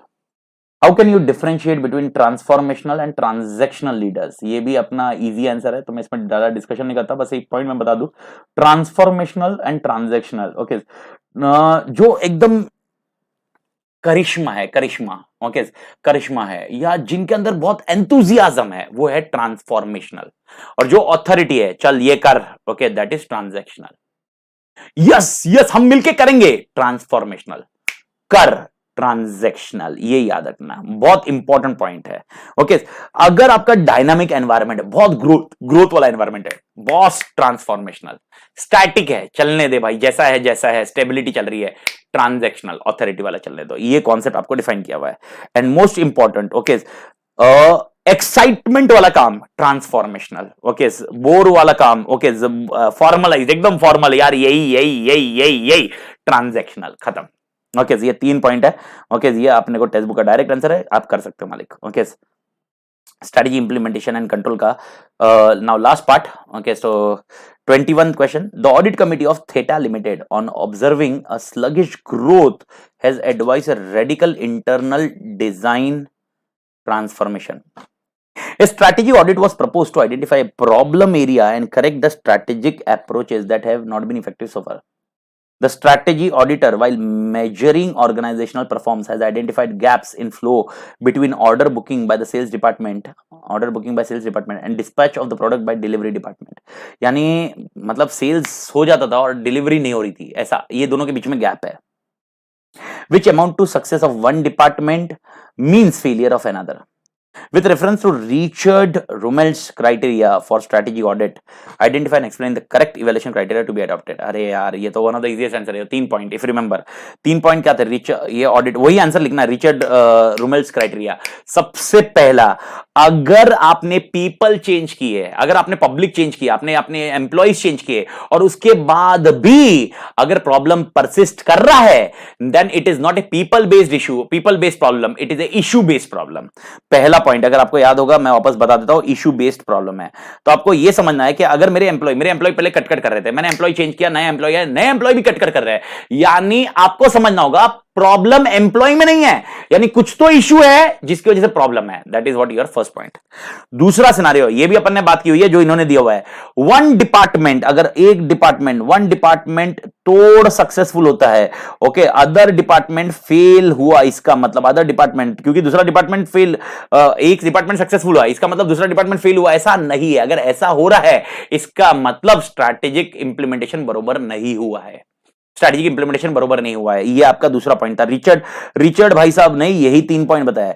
और तीसरा पॉइंट है, अगर पॉलिसी को लेके अगर लोअर मैनेजमेंट टॉप को बार बार मिल रही है, लोअर मैनेजमेंट टॉप को बार बार मिल रही है, इसका मतलब देयर इज एन इशू.